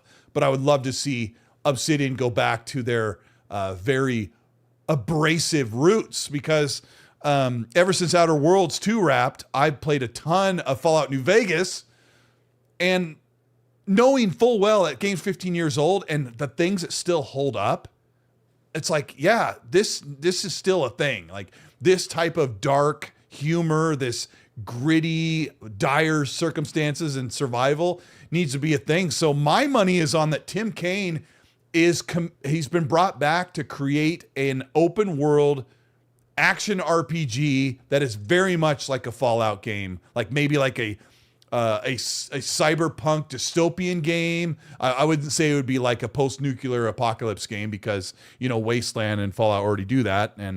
But maybe, just maybe, Tim Cain is there to work on, with Bethesda's blessing, a Fallout spinoff, like in Unreal Engine 5. It won't be in Starfield's engine. I feel that way now. Sorry, it's a lot to say, but I think maybe there's two possibilities with Tim Cain. He's going to do a Fallout spinoff like Fallout New Orleans or something, or he's going to make something as like Fallout, but a brand new IP, and let him have full autonomy on it. Meg, what do you think's any good vibes coming your way with Obsidian bringing back the old guard? Sure. And the thing is, though, I don't think that they're going to go in the new IP direction. I think that they have been, of what I understand, they have been unsatisfied with the performance of some of their new IP in terms of like financial performance. Not the games themselves. Yeah, like Avowed. They're not satisfied it's with new. Yeah, and it did not sell Yes. very much at all. Sure. Yes. Okay. And so I know as a fact that they're unsatisfied with that. Now, of course, we all know what happened earlier this year with the 30% margins and this and that or whatever. And of course, they had openly talked about how they want to focus on IP that has basically proven itself successful over the years. So basically, translation is we're basically going to keep all the famous IPs and slowly start to whittle away with all the original stuff, which is kind of a shame, but I mean, it is what it is. They're going to do what they're going to do, and they're going to crank out the yearly sausage, just like Call of Duty and whatever else, and they just keep their Minecrafts, and then I think Fallout is going to be a big focus for them as well. And I would imagine that a Fallout spinoff would probably be most likely. What about a New Vegas 2? Something like that, like a fan favorite kind of thing that people want to see. Maybe even just a collaborator on Fallout 5, because I know that is also eventually going to be in the works. And so something like that. But in lines with what the executives have said, at the C-suite levels of Microsoft have basically said we're sticking with popular IP that's going to make us money. We're moving away from the original thing. So I would imagine that Microsoft has very little interest in original IP moving forward. I think it's all about a money-making machine now, and so they're going to keep what's popular. Fallout has the TV show. If the second season does well, then you could bet any money that that's exactly what he's going to be there for.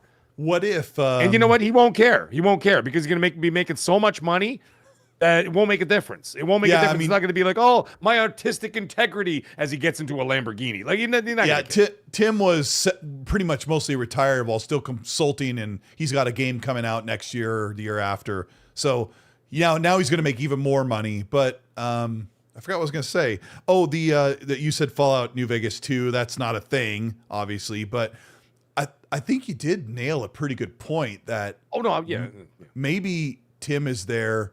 This is Mag's words, not mine. I think it's fantastic. Maybe Tim is there because Obsidian is going to we're making Fallout 5 and we need a couple studios on board. So we need Tim to help with writing and with all this management stuff. I don't know, but it would be more likely. There's a lot of studios involved in making a AAA game, dude. I know that the inside baseball on Fallout is that Xbox and Microsoft want a Fallout game now. So the idea is to get some other studio besides Todd Howard to make a Fallout spinoff, like Fallout New Austin or whatever it's going to be, or Fallout New California, anything like that, right?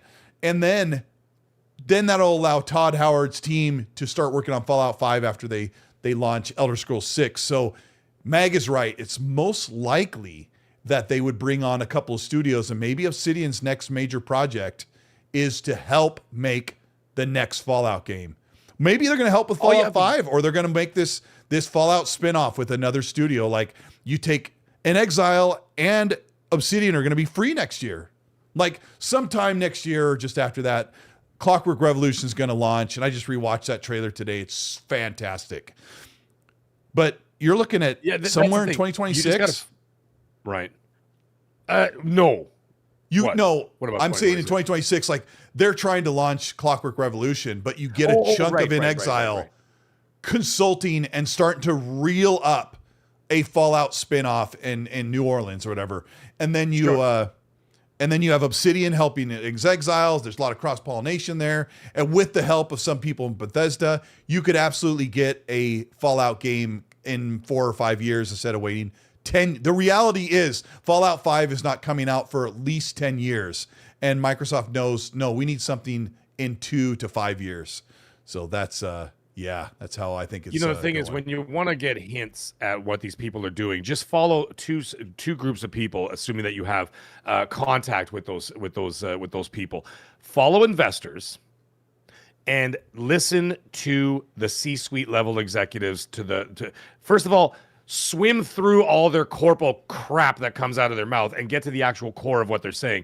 And then you can actually figure out exactly what, you'll figure out exactly what's going on or what direction that they're going to be going. Just listen to their what they're saying. And of course, like I said, the investors, and listen to investors' calls, because then you get a pretty good bird's eye view as to what their intentions are moving forward, right? So I would imagine that at this point, like, you look at a game like Clockwork Revolution will be one of the last original IPs you're going to find out of those studios for a while.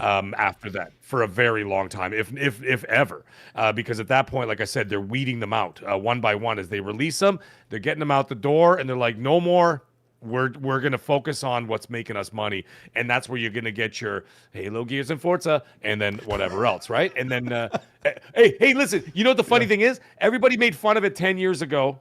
Okay, 10 years ago, all Xbox has is Halo, Gears, and Forza. Halo, Gears, and Forza. They make songs about it, this and that, whatever. Fast forward 10 years, guess what's coming out in 2026? Halo, Gears, and Forza. Gears, and Forza. They went right back to they went through all of this crap. Phil Spencer took them on a big cruise. To be fair, they've also launched Halo, Gears, and Forza.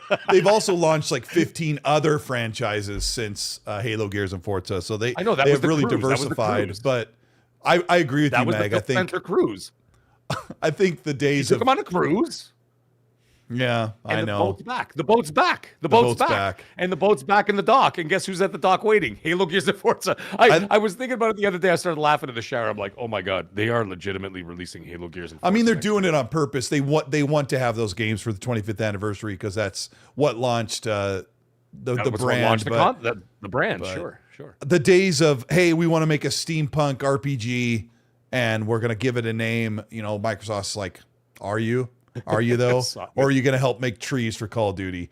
Sidebar, I don't want to talk about this. I'm just going to say it. Sure. Call of Duty Black Ops 7, the worst Call of Duty ever made, was the most played and downloaded on the PS5. Most played game. Yeah. Full stop. Like that's what everyone was playing more than anything was the worst Call of Duty. So don't listen to everything. Like what you like. I guess there are people who are like, Call of Duty is great. I already talked about it and I said I wouldn't. All right, let me talk Taco about... Chef Forever. Thank you for listening, buddy. Yeah, we appreciate Sorry you, for Taco shutting Chef. somebody out. Thank you. Yeah, I appreciate you, Mag. Let's talk about what everyone wants to make fun of. Okay, let's do it. The Nex Console, the NEX Console, which is a Android-based Ouya that has a Kinect camera built into it, for $250 US, outsold the Xbox on Black Friday. But not only that, Mag, the week before Black Friday, it even outsold the PS5 before the price drops. For Black Friday, PlayStation knocked all their consoles down $100 in the US, and they absolutely cleaned town for Black Friday with 47% of the sales across consoles, with the Switch being one of their SKUs being the highest sold console, but PlayStation sold more consoles overall. But Xbox was dead last in fourth place to this console called the Nex Console. And if you clicked on this podcast to watch Mag and I tonight, you'll see that little blue and white, that little baby blue and white and yellow console that my wife sent me a link to it a couple weeks ago. She's like, what is this? This is like the Kinect? And I looked at it and I looked at her tweet and I'm like, or the message, I was like, I don't know. I don't care. Like, I'm not interested in some little gimmicky like thing that no one's going to buy. Turns out it's really super popular. It's got motion control games. It's an Android-based thing. You plug in a power cable and a HDMI, and it won the world by storm. But the reality is Xbox had zero sales for the first time in 25 years. Xbox did not even advertise their consoles, and they didn't even drop the price whatsoever. In fact, just according to Windows Central announced just before the show went up that Xbox has a post-Black Friday deal on games and DLC, zero hardware, zero controllers, zero consoles, nothing for their headsets, just deals on digital-based games. And this is where we are with Xbox, and you wonder why they're the laughing stock of the world right now. Yeah, so that's Meg. I know you made a video. You did a short about this morning. Well, no, I did a short and an actual video. I did two. Well, I do Mondays with Meg. I do my weekend news roundup, and then I did a video yesterday where I talked about. It was an opinion piece, but you know what? Funny enough, I would love to sit back and read all of them, but I'm not going to. But I'll just sort of abbreviate it for you. I did an opinion piece saying Black Friday just proved once again that price is king for the casuals, right? And so, of course, I have to put that caveat and everything. I'm like, listen, I always have people coming after me. They're saying, oh, you know, and I'm like, listen. For the most part, it is a driving factor that prices obviously think. So, like I said, people can argue about it all you want. It's fine. It's totally cool. People buy TVs that they didn't want or need because the price is excellent at Black Friday. I'm talking about, like, let's say a mom, like we're talking about the casuals, the 85%. A mom, Johnny Six-Pack, whoever. They go in the store and they're like, listen, I got to buy something for my... I got to buy something for my son for Christmas or whatever. He wants a gaming console. Now, of course, there are... Christmas. Yeah, Johnny Six-Pack, there he is. And the thing is, though, there's nuances to this. I understand there are nuances to it. The nuances are as follows. You look at a situation where you can be like, okay, well, the kid is like, Dad, all my friends have an Xbox, or all my friends have a PlayStation, or all my friends have a Switch. I want what they have, right? Because they sit in the schoolyard to talk about this stuff, right? That's a factor. But these are much smaller factors. But you know what number one is? I still think that number, and look at Black Friday just proved it. You walk in the store and they're like, all right, what do we got? All right, we got Xbox there, we got a Switch 2 there, we got a PS5. The guy goes, PS5's 30% off. Yep, give me that. Now, that's a lot of what happens. And then you could say, okay, well, there's services and there's games. Hold on, and this time out. means nothing, dude. Sure. Time out. When Meg says people walk in the store, don't gloss by what Meg's saying. People walk in the store and there's a pallet of PS5s. There's a $400 model. $399 US. I spit when I said that. $400 PS5. And then you look over in the case and there's like 2 Series X's for $650. Right. I don't care what they're not going to buy the Xbox. They're not going to buy it. And you know what that does? And a lot of people say, "Oh, this is like the tomfoolery of the situation." This is what people don't understand: the long-term ramifications of all these things. Is that they're like, "Oh, well, it's just," I see it online all the time. You know, it's the big thing. "Oh, it's just a piece of plastic. You're just buying a piece of plastic."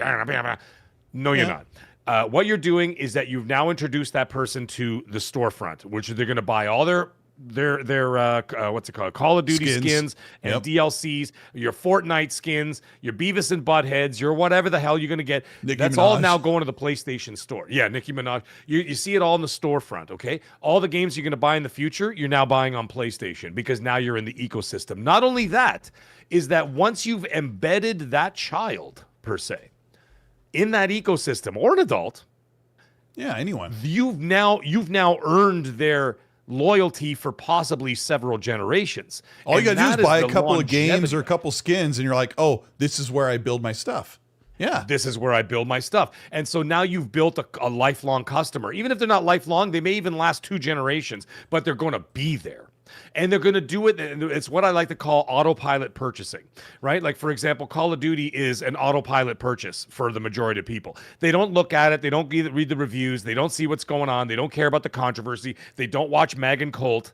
They definitely don't watch Risk It for the Biscuit. You know what I mean? And so you look at situations like that, they're autopilot customers. They exactly. They get in there and they do their thing. What's up, Great Wall? How you doing? And and that's what happens at the end of the day. So I did this video about that, and lo and behold, I go to the comments section, and I'll pull up a random comment. Listen to this. I work retail, and the majority of people where I live want to know what's the cheapest. And he says, and that's what sold the most in my store. And then I scroll down again. I work retail. The first question I ask is, what's the best deal? What's the best price? I'll scroll down again. In my store, PS5 sold out. Number 1 question, what's the best deal for the holidays? And dude, you go to my comments section of my video. I have a couple thousand views already on that video. So people aren't walking in and saying, which one has the most bangers? Which one has the most Game of the Year awards? Which one has the most exclusives? Give a crap about that. They don't care about it. And like I saw Brandon saying what games are not coming to PS5, and I think he was probably trying to ask someone who's like, there's no games on PS5 this year. Why would you buy one? That's not how it works. Like, the numbers don't lie. The numbers say that the majority of PS5 or Xbox sales are because of Fortnite and Call of Duty and FIFA. Or it's not FIFA anymore, but that's marketing, that's the bread and butter. Advertisements. These are also major things too. Just like we talked about earlier in the show, this Godslayer game that's coming to you said they did a little little press release saying, oh, it's coming to Xbox. We look forward to being there. But who had the 8-minute gameplay trailer? PlayStation. Yeah, and on where their did channel, they put it? With the button all prompts. over their channel, all over YouTube, and they got the 8-minute gameplay trailer. So you know what the thing is? If I'm scrolling through YouTube and I'm like, yo, what is this? I click on it, it's on the PlayStation channel. PlayStation. And it says PlayStation, and it says PlayStation, and whatever, and it's right there. Wait, do it in Joe Pesci's That's voice. how these things... Yeah. PlayStation, I got your head in a vice. Don't make me be the bad guy. Your Joe Pesci PlayStation. just sounds like Carrie from King of Queens to me. I don't know why. It's so funny. Lou Oops goes, that game looks mid. Mass Effect by Drew Capshaw. But you know what? Anyway, it's not about that. It's about the fact that, like I said, and I've got all of the proof in the pudding right there. I've got all these comments in the video. Got a couple thousand people watched that video yesterday. And the comments section basically just said, now, I'm not saying it's the end all, but I'm saying it's the majority of the driving factor of why people are purchasing consoles. Now, the thing is, you ask yourself the next question. What was the least selling console? Xbox. What was the most expensive console on Black Friday? Xbox. Oh my gosh, it's so bad. It's so bad. But it's true, is it not? It's true. And now the funny thing is you were able at that time, not anymore, but at that time you were able to get a PS5 for cheaper than a Series S. Yeah. not an X, an S. And so therefore, the most expensive console out there was the Xbox. Now there were other factors there too. Now let's get to this next thing, because then you could say, well, Mag, we're going to poke a hole in your theory here, because the Nex Playground is actually technically the cheapest console at $250. I'm like, okay, cool. Except nobody knows what the hell this thing was. Very few people know what it was. But it still did pretty well for nobody knowing. I asked, without nobody knowing, it's starting to get some notoriety. It's starting to gain some traction, because now everybody's going, what the hell? How many videos did you see on YouTube, including mine, saying, what the hell is a Nex Playground? It's actually getting notoriety and free advertising because Xbox is, well, I wouldn't say they're incompetent. I wanted to say that. I'm going to correct myself. Because Xbox refuses to compete right now and sell their consoles. They don't want to sell them. They might as well just say, we don't want to sell our consoles, because they're not making them and they're not pricing them that way. They would rather not. So yeah, the Nex is going to get big because Xbox. The Nex is getting big. Loops, I get what you're saying. That's another conversation for another time, but you're not wrong. He's just saying, he's talking about the Series S was the cheapest console for your, and why didn't it sell 100 why million? is that though, Mag? There are other reasons there too, because Microsoft is bad at marketing. Yes, they don't know how to push their product, and they certainly don't know how to no games. They had 2 years with no games. On top of that, why didn't you make any? When was the last bundle you saw on an Xbox? They don't do bundles. They don't do custom. What do you do? They don't do themed consoles, which you could market your stuff. They don't market it right. Yeah, market your stuff. Put it $299 Black Friday. Not this year. You're done now. They're, as the kids would say, Xbox is cooked this generation. You might as well just give up, which they basically did. They're cheeks. So, but we say all this, but like Meg and I have said, Xbox is making a ton of money right now. They're playing to their strengths. They're making a ton of money in another way. Yeah, their strengths are not console hardware right now, which flies in the face of this new announcement. We'll fold this in. It was reported that Foxconn, a major production facility in Vietnam, is going to be signing a deal to ramp up nearly 5 million consoles next year, mostly on the concept that Xbox is going to be able to sell some actual consoles, because they're going to have Halo, Gears, and Forza, and they're also going to have Grand Theft Auto 6. Got nothing to do with that. It's GTA 6. Grand Theft Auto 6. That's the main reason.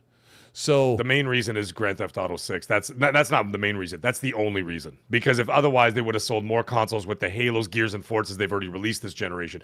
It's all about GTA 6, because you still have about 15. Is it 15? I can't remember the exact number. 12 to 15 million of people still playing on the Xbox Ones and the One S's and the One X's. Those people will not, those three consoles right there, those people will not be able to play GTA 6.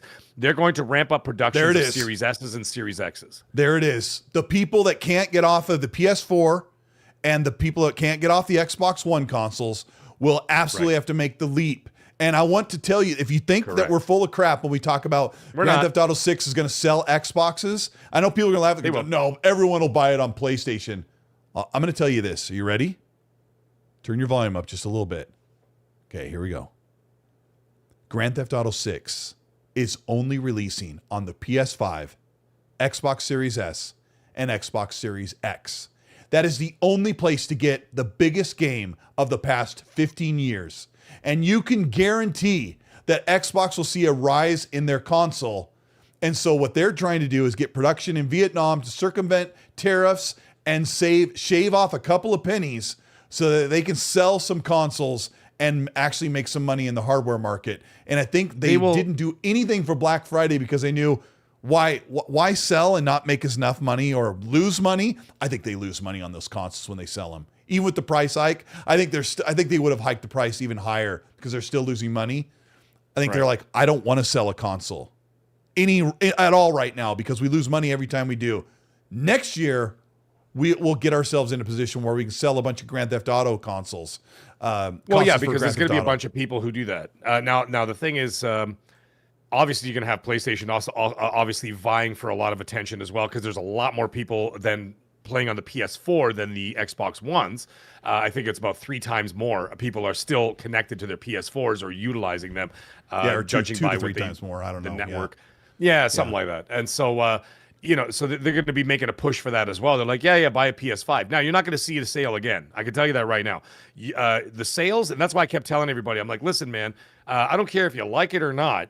But if you are even on the fence of thinking about a PlayStation, get one on Black Friday now, because this is the last deal you're going to see for the rest of this generation. Yeah, and then you're not getting any deal in the next generation with Magnus and PS6. So I'm like, your chances now. Just go buy one. Just go buy a PS5 if are the Black Friday deals done? Because if you didn't, the Black Fridays and deals are done, dude. They were sold out, at least up here.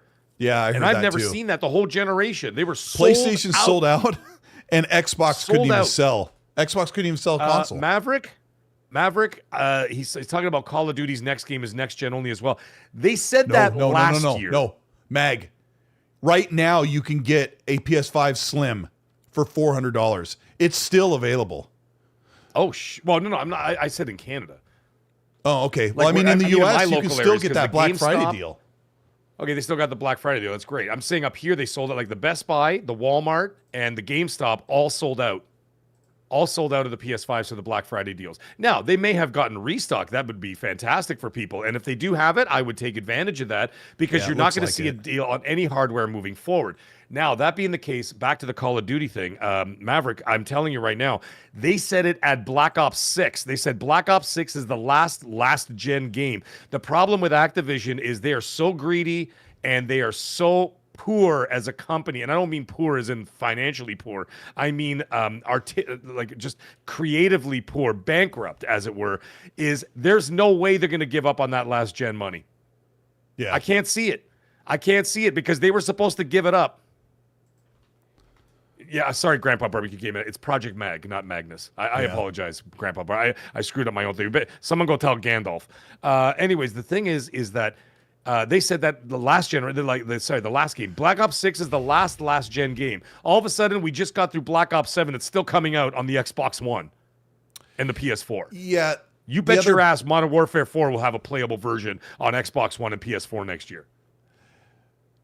Yeah, the other problem, like when you talk about grabbing one now while you can, I would grab a console if you haven't moved up to the Xbox Series or PS5 generation. I would do it now if you want to do that. I know the generation has about a year or so left, but 2 years. 2 years, but it's 2 years ago today. 2 years ago this month. Okay, in December of 2023. I upgraded my PC's RAM. For some reason, I only had 16 gigs. So I bought 64 gigs of RAM, 2 sticks, to upgrade my PC at the very end, right before Christmas of 2023, 2 years ago. That RAM was $120. Okay? $120. I got 2 sticks of RAM for my gaming PC and my production PC. Today, that exact RAM on Newegg is $900. Yeah. So there's another problem. If you're looking to upgrade to a console, or I think right now the PC prices are already screwed. So if you wanted to move up to next gen so you can play GTA 6, you need to do it right now.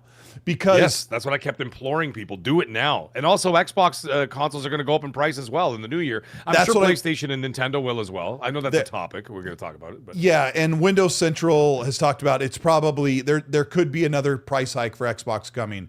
So the Xbox is $650. The RAM in it is 16 gigabytes of GDDR6 RAM, I think. 7. I think it's 6. Anyway. That RAM is probably going to tack on another $100 to the consoles. The PS5 and the Xbox consoles will probably see a $100 price hike, because they are going to be directly affected by the RAM increases that everyone's been talking about. And consoles are not going to be safe from this. Everything, your phones, your car, everything is going to be increased. And you're seeing a 300 to 500% increase for RAM and storage and GPUs and everything. It's horrible because of the AI bubble. We are running short. I want to talk about the Game Awards statue. We could go through the whole Game Awards thing, Game Awards, and say what we think are going to win. I don't think we really need to do that, but I want to talk about this game statue with you, Mag, because it's not God of War. It's confirmed not to be God of War, confirmed not to be Lords of the Fallen, confirmed not to be Elder Scrolls, confirmed not to be, I can't remember. What is this thing? And it's Japanese IP. Okay. You think it's a From Software title like It might be. Look, I had my guesses. I had one guess, which is just a shot in the dark. I said Altered Beast from Sega, but I don't think that's what it is. But it was just a shot in the dark for fun. But Japanese IP, and I'm expecting Elden Ring 2. Elden Ring 2, huh? Not launching this generation, yeah. And it's just, hey, we'll see what happens. I mean, it's in 3 days. We'll find out. By the way, I did hear that the Xbox console prices will go up only $50, not $100. But again, that could change as well. So, because I've been talking about a price increase for the console for a couple of weeks now, and I had heard $50. $50 makes more sense, but I would not be surprised. And I wouldn't be surprised if it was more, but I wouldn't be surprised if PlayStation's able to hold out another year and not increase the price of their consoles because they're in such a great profitability margin here. This is a quote about the Game Awards statue. The reckoning will soon be upon all sinners. So a lot of keen-eyed gaming fans are thinking this Game Awards statue is for Divinity Original Sin 3, like a sequel for Divinity, a game I've never played. But I've never played that. I don't know anything about it, but I don't know. Red Wolf, I would love a Dante's Inferno too, but I mean, to me, it's just, I mean, even Sinners, that sounds like something you would see in Elden Ring as well, because there was a lot of religious, there was a lot of theology sort of woven into that game as well, right? So a little bit of the gods and demons and whatever kind of thing going on, and the themes and all that kind of jazz, mixed in with the medieval stuff. I mean, like I said, that's my guess. I'd say it was, but I did hear it was a Japanese IP. My guess is Elden Ring 2. I would love for that to happen.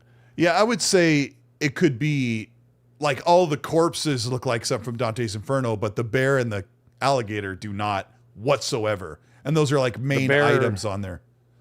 Right? I mean, and that's then where the other like thing, Altered Beast comes in. Yes, so a Sega original IP, Altered Beast, like people were saying that. I have a feeling they announced it years ago. Like they announced it like years ago that they're reviving all their old IP. It's been years now. So where are these IP? I just have a feeling that this statue is going to be revealed. The trailer is going to be revealed at the Game Awards. People are going to be like, "That's what it was." Great. Like, okay, cool. I'm afraid I can't wait to play it. We've really overdone it. It's going to be something where we're going to be like, oh my God, it's a mobile game made by the Genshin Impact people. You know what I mean? I'll just be like, I'll literally just throw myself out the window live on the air. And that's it. It's over. Yeah. I don't think it's going to be a mobile game, like you're saying in the chat. I think it's probably a pretty big game, and Jason Schreier thinks it's a really cool thing, but I feel like we have overblown the hype meter on this statue to oblivion, and everyone's like, "Oh, it's Soros, it's Bloodborne 2, it's this, it's that," and Rebel says it's going to be Peppa Pig, the baconing. That sounds amazing. Yeah. Yudani Kizana, thank you so much for the super for $2. He says, bags of milk and a kangaroo patch on the Australian podcast with Mag and Riskit. Soilitech asks, "Hey Cole, how does the ticker work? I use OBS to run the show, so I can have the panels here of Mag and then me, and then OBS has a thing where I punch in all the topics and I leave them in a long line, and then it tells them to scroll at a certain speed that I think is not dizzying or nausea-inducing. So yeah, thank you for asking if you're looking to do something like that yourself. If you're looking to figure out how to do all kinds of production, or I do a super class that for a monthly fee, I'll meet with you one-on-one every month and just talk about anything you want to know how to do, even work on thumbnails with you. And I did that with the Active Reloading podcast I was on. They sent me their thumbnail and I said, "Can I rework this for you?" Because I've been doing graphic design so much. I'm like, I would love to rework this idea. So that's really fun stuff. Biff Rinaldi, thank you for the 5, says, "Until I was in my 20s, I thought Johnny Sixpack was a dumb buff guy." I thought that's what he was. What is Johnny Sixpack? It's just like your average Bobcat Goldthwait. Your average working Joe. I was gonna get. That's what you were doing. I was kind of going into a John Travolta like Twitch right there. You know, my mother dies, you can have the job, all right? It's like, I think it's like the greatest line he ever said, by the way. That was from Saturday Night Fever. They're drunk after they're at the nightclub and they're eating pizza and like they're all hammered after the disco and he's just hammering pizza and the guy across from him, he goes, hey, Tony, just slow down when you eat. Come on, it's not good for your stomach. And he goes, hey, you know, my mother dies, you can have the job, all right? Bippity boppity. Yeah. It's the greatest line ever. Anyways, yeah. Yeah. Anyways, listen, it's going to be fun. We got 3 days before the Game Awards. I might be 100% wrong. I don't report on any inside news anymore. I just kind of say it. If I'm like, yeah, I heard this, but I don't go into it anymore. It's not worth it. Yeah, it's not worth all the bull crap around it. It's not so. Like even when I talked to him, I remember like I think I told this story before, but like Matty Plays reached out to me and sent me a message. He goes, "Dude, I hear all the same stuff you do." He goes, "I don't even bother with it anymore." And I'm like, oh, yeah, really say basically. That? Yeah. He did, yeah. He's like, I hear all the same stuff you do, and he goes, it's not even worth it. It's not worth it. And he goes, Yeah, because even if they just tweak it once, like then you're the villain, not them, right? Not the companies, not anybody else. You are, and it's like it's not worth it. So I don't even bother. Yeah, I have a friend who has a prominent podcast that just says, you know what I think they're going to do? I think this is what they're going to do, but really it's inside information. That way it can't come back and hit them. But who knows who I could possibly be talking about? No one could guess it whatsoever. Yeah. I don't know what I'm going to do. By the way, you know what's funny? Yep, sorry. I don't know what I'm going to do for the Game Awards. I talked to that Blue Number and Red Wolf about something, so I might be doing something with them on one of their channels. I will generate hype if that comes to be. It's a pretty busy week. We've got a lot of stuff going on. Got to take my dogs in to get their haircut. You know, it's just going to be a really busy week. It's going to be very unmanageable for me. You know, I'm doing a double Madcast this week. I'm doing my regular Tuesday nights tomorrow night, 8:45, and then Thursday I'm actually doing the live reaction to the Game Awards. So I'll be doing that. Nice. I'll be doing a watch party on the channel. So I'm gonna have like that going and just my stupid little face in the corner. So I'm gonna shrink myself down. Yeah, just me like screaming about like showing Tomb Raider. Or whatever. Okay, let's do. Anyways, let's do our best. I'm going to give you 3 game reactions, and then you give me 3 of yours. You ready? Okay, here's one. Here's one. Okay, here's another one. And here's the best one. Okay, what are yours? Mine is this one. Okay, what's your other one? That's the first one because you know that Jeff is going to do a 5-minute sizzle reel of Japanese mobile games, right? So that's what I'm going to be like this for 5 minutes. Either that or peeing, because I'm not going to be. Thank you, Eddie. You're awesome, buddy. My next one is going to be like a Dreamcast and that's when they're guy? showing like. That's what. Yeah. That's when they're going to be showing me the, of course, Leon playable demo of Resident Evil Requiem, because all we see is this chick right running around with a candle, and I'm like, is there a gun in this game? I'm like, otherwise I'm going to go play OD, and then my other one is going to be like this. What? That one's like, I can't believe they did it.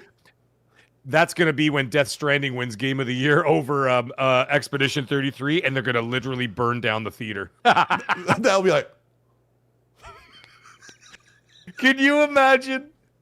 Can you imagine how ridiculous that would be? Oh, look at Ace Valentine. I love you. You want to be my Valentine? He says, Mag always full of crap. Yes. Well, what? So anyways. When has he ever been full of crap? Never. I'm not. Not once. He's just I don't know. He might be joking, though. If he's not joking, he can, The interesting thing is actually funny enough, that inside stuff that we were talking about earlier. Speaking of Mag's always full of crap by Ace Valentine, who has no basis to back that up. On the weekend, on Gaz's show, I said when we were talking about the WB, by the way, Netflix thing. By the way, guys, Mag was on Gaz's podcast on Saturday.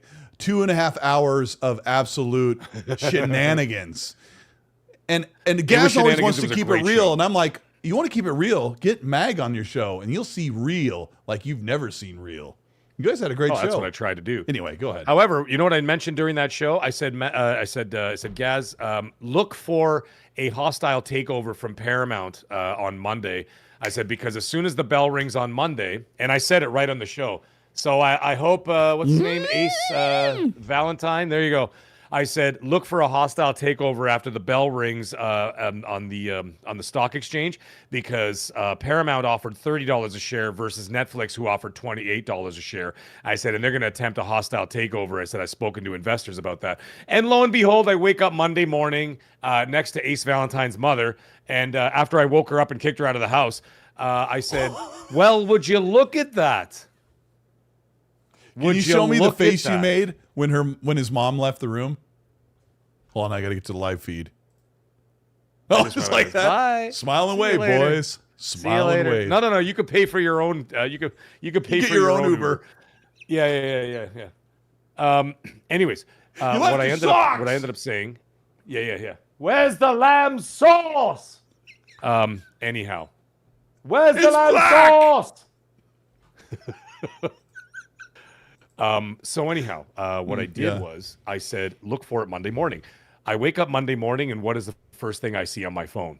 Paramount attempts hostile takeover, whatever. And why? Because I know guys who are investors for Paramount. I know guys who are investors with Netflix, and they tell me all this stuff. So that's why I keep telling you guys, listen, don't follow. I mean, follow us because we're fun. Absolutely. You want to find out what's going on. You want to read between the lines. You follow C-suite executives and cut through their crap. The corpo speak, and you listen and follow investors. That's where you're going to get all the news stories of what's actually going on in the corporate world, because that's where you find all the information, because they got money on the line, not just YouTube views and clicks. They got real money on the line, millions of dollars. So when you hear that kind of stuff, and like I said, I talked to some guy on Saturday before I went live with Gaz, and he said attempt at a hostile takeover is probably going to happen because of this, that, and the other. And I said it on Gaz's show. Lo and behold, Monday morning, there it is. So it's kind of funny. Yeah. Ace Valentine's still full of crap. What? How am I full of crap? He's just joking. Of course, I had to pay her to leave. I was going to put this in the topics, but I didn't know if it'd be an exciting discussion. But Mag just like threw it in there. But it's the WB, which is the studios, the movie, the gaming division, wants to be purchased by Netflix, and then Paramount's like, like you don't just get to have them. We want in on this. So they did a hostile takeover, which is they bid more money, and so now the shareholders have to have it to an open bid where they get to select who buys for the product and the franchises. So this directly affects your Shadow of Mordor, your Lord of the Rings, Harry Potter, your DC, Batman, etc., Mortal Kombat. It's a big deal, and there were rumors for a long time that WB was going to be acquired by Xbox. And I think Xbox was looking at it, but they went through so much regulation that they're like, no, they walked away years ago. I have it on good authority that this is going to go through major public regulation nonsense with the governments. They're not just going to let this, hey, you won the bid, here it's yours. It's going to be a big regulation battle with the government and with these private companies. And on top of that, after this news today, at the end of the day, we hear that Netflix wants to buy Disney, not buy Disney Plus. Netflix wants to buy Disney. And in the comments, we talk about negativity. Everyone's like, oh, good luck. Disney's worth more than blah, blah, blah. I want to see the face you're going to make. You ready for this, Meg? Make a face after you hear this reaction. Netflix is worth double what Disney is worth. The reaction. Yeah, I already knew that. Netflix, Disney's outside of their Disneyland. Netflix doesn't have a Disneyland. Disney's making a lot of money in their parks. They're making a lot of money in their parks. $50 million. They've had a lot of problems on everything else. Star Wars loses money. Marvel loses money. Their production costs have ballooned to completely out of control. There's even look at some of the budgets that they didn't announce. They announced some, and then of course it comes out 3 months later that they lied. Some of the production costs of their movies are upwards of $500 to $600 million for a movie, which means they would need upwards of almost $2 billion to make profit. And none of that has happened. They're losing all kinds of money. The Doomsday, that was creeping up into almost $750 million budget, which of course they're not reporting any of that. The Russo brothers alone got $100 million to direct the two films, $50 million a piece. And then Robert Downey Jr. alone got paid $100 million. $50 million a piece plus residual back ends of the ticket sales for both films. Same with the Russos. So already you could look at that and you could say, okay, well, there's already $200 million is just going to three guys. Right. And then, of course, you look at that budget, you start putting that out there. Yeah, Disney's not making as much money as people think. They do well because they hide a lot of stuff. That's how these guys operate. You know what I mean? Like they push that. Why do you think, like, for example, Paramount, everybody's like, Paramount doesn't have the money for this. You know what they do? It's very simple. They go to the bank, they borrow the money, they take the borrowed money, they pay off their company so that they're out of debt, and then they put the new company they just acquired in debt. And then what they do from there is then they acquire something else. They borrow more money from the bank, they launder it, pay back the new debt, and then they take on the debt, and then they put the new thing that they acquired, they put that in debt. And that's how these clowns operate. They're not clowns, excuse me. They're the smartest people in the room because they're literally crooks getting away with it, and they're doing it in front of everybody's face, and nobody does anything because at the end of the day, everybody's pockets get lined, and they all make a crap ton of money, and that's how it operates. And it's just a gigantic mafia, basically. Big that's money laundering scheme, yeah. It's all money laundering bullcrap, all of it. That's why I was saying wonky eye there at the beginning of the show.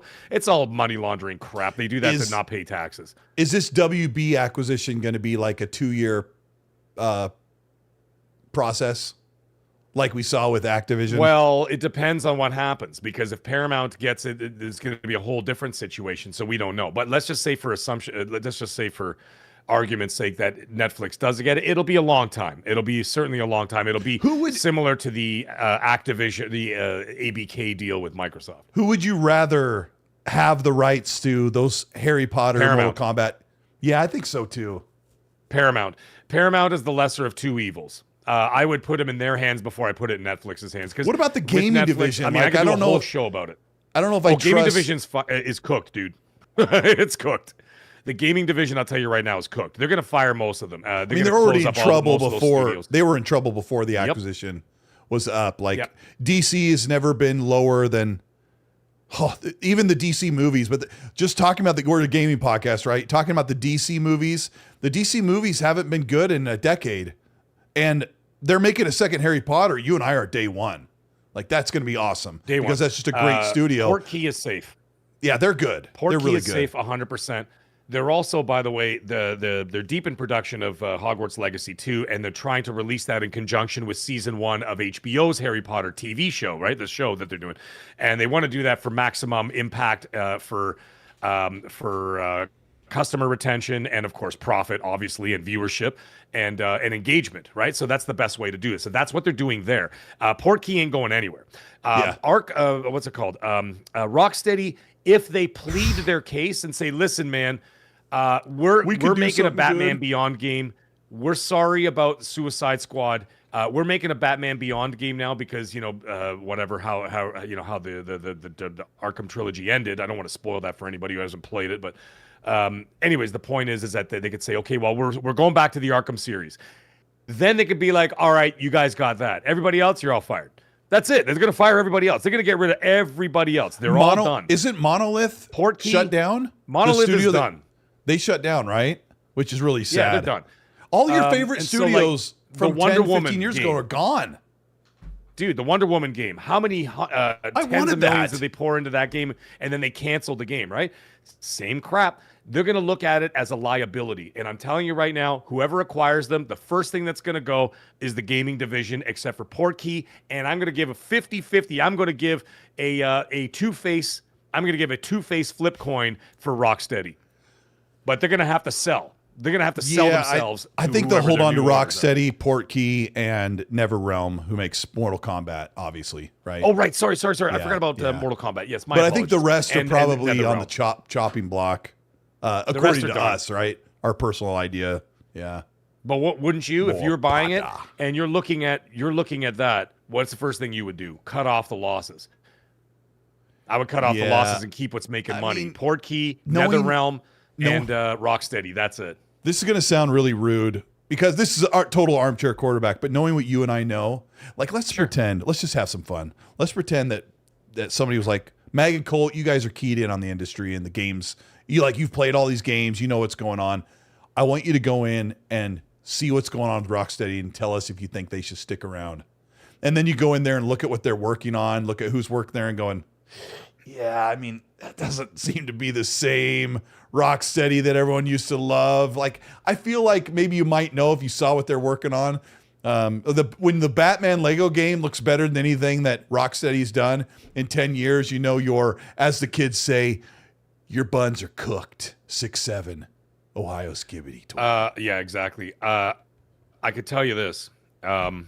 If they're not working on an Arkham game, I would just close the studio. If I was in charge of like, yeah, but you think they are. Whoever's going to own WB, I would close them. Yeah. Give them all nice packages, send them on their way, close them up, because they're not going to. And I'm not doing that to be cruel or, oh my God, I would hate to work for you. It's not about that. I don't think you guys understand like what it's about being able to make the money. The position of CEO is not supposed to be. You have to be able to make money, and you have people to answer to. They're going to take this acquisition. First of all, they're going to get rid of all the redundancies. So now you're going to have thousands of people getting laid off no matter what. That's why this consolidation stuff is all bad for the industry. It doesn't matter if it's Xbox. Microsoft and ABK was a bad decision. A lot of people lost their jobs for that, and of course now they shuttered studios and whatever. We don't have to get into all that. I don't like consolidation because, again, now they're going to do this again. More consolidation coming in. That means, again, redundancies. Thousands of people are going to get laid off for that. The next order of business. Well, we took on all this debt. You know what they're going to do next? They're going to start closing and firing everybody who's not making them who's not hitting the percentage of profits that they require. And they're just going to get rid of them, and they're going to use the acquisition as an excuse to get rid of them to save face. Because they're like, well, it was the acquisition. We had to make all these arrangements because of market conditions or whatever crap they like to say. And they say all that kind of stuff, and they'll fire 25,000 people. And that's the reality of the situation. That's the reality of consolidation. On top of that, you're losing the identity of all these different studios. You realize that Warner Brothers is the last of the legacy studios in Hollywood, for example. Right. Yeah. All the other ones have been swallowed up by some other gigantic whatever. And like, look at Fox, look at WB. You know, Paramount is still there, but Paramount is a subsidiary of what's it called? I can't remember. Damn it, it's on the tip of my tongue. Anyway, doesn't matter. Yeah, I did a studio tour with Paramount so, like, with Dante, my wife, and That Blue Number. Yeah, it was fun. Right. Yeah, it's pretty cool, man. It's pretty cool. So, but yeah, it's not a good thing. It's not good for the business. It's not good for people's lives and livelihoods and jobs and all that stuff. It's none of it. Consolidation is never good. And we've seen that time and time again, and it keeps getting proven. Anybody who defends it is clearly not looking at the facts. Or CBS, the numbers. John said. Jean-Claude says CBS is a subsidiary. Yeah, is the one that owns Paramount, I think. Yeah. Or a subsidiary. You know that CNN, by the way, I don't know if you guys knew this, but you know that even CNN is losing money. And CNN is owned by WB. I hate to, you know what I I'm hate saying? to be the downer, but the rest of the news world's doing it for us anyway. But there are massive layoffs coming at the beginning of next year, very early. Yes. Like the rumors are in January, and there'll probably be that's the long-awaited.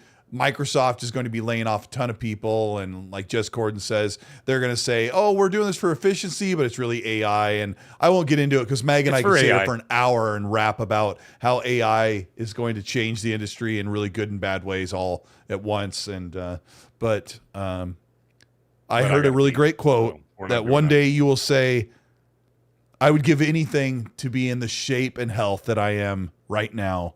Someday in the future, you will say, I would give anything to be as happy as I am right now. Someday you will be in that situation. And so I think it's nearly impossible to not take things for granted, because for the most part, our lives are very, very wonderful in the grand scheme. You know, health and family and things can be very, very good for us most of the time. And we're not always in tragedy. And I started off the show talking about negativity. There's so much good stuff. And I think Thursday when we watch the Game Awards, we're going to see a ton of really cool games. You'll see a bunch of stuff that you're not interested in. And I really implore you to, if you see a trailer for something that doesn't look like it's your bag, just go, all right, let's see what the next thing is. Because I guarantee you there's probably going to be more things that you're excited about than things you're not excited about. And I hope you guys have a positive outlook. Go follow Mag's channel if you want to hear more frequent news than I can muster to make content. He's doing a really good job of filling in all the gaps when everybody else is not making content. Or go check out some stuff. Support the shorts he's putting out. If you want to follow more stuff that I'm doing, I'm putting shorts on TikTok and Instagram Reels under Colteastwood. where I have about 1,000 followers there. Check it out. You get really quick stuff if you don't want to watch my 12-minute videos. I don't know what I'm doing this week, but I'll probably at least have some sort of report on the Game Awards. Follow Mag on for his live watch party on Thursday night for the Game Awards. Instead of having you do your whole spiel, I was going to do that because we're way late. And all good. We appreciate you guys for being here so much. You're awesome. Shout out to the mods, Happy Bomb, Yudana Kizada, for being here and keeping an eye on the chat. We appreciate you. Meg, so glad we did the show tonight. You're awesome. Keep up the good work. And anything you want to say too, to buddy? No, we'll Thanks. see you guys all tomorrow on Magcast. Whoever wants to come by, Magcast is on tomorrow night, 8:45 Eastern. And of course, we'll do the watch party on Thursday and whatever other business whatever inspires me throughout the week, I'll be doing some more stuff there. So we'll see what's going on. I released a review last week, but my channel was still stuck. So very few people watched my marinated review on Little Nightmares 3, which I thought was pretty good. And my Mondays with Mag this morning did all right. So just catching up on that weekend news. But yeah, other than that, that's it, man. We'll see you guys tomorrow night on Magcast, whoever wants to come by. Thank you guys all for coming out. You guys are amazing. We appreciate you. Hit the like button on the way out, and we will have this on demand with timestamps on YouTube and Spotify and Apple Podcasts and other places. We're out. Good night, Mag. Good night. Or whatever they used to do in the 80s.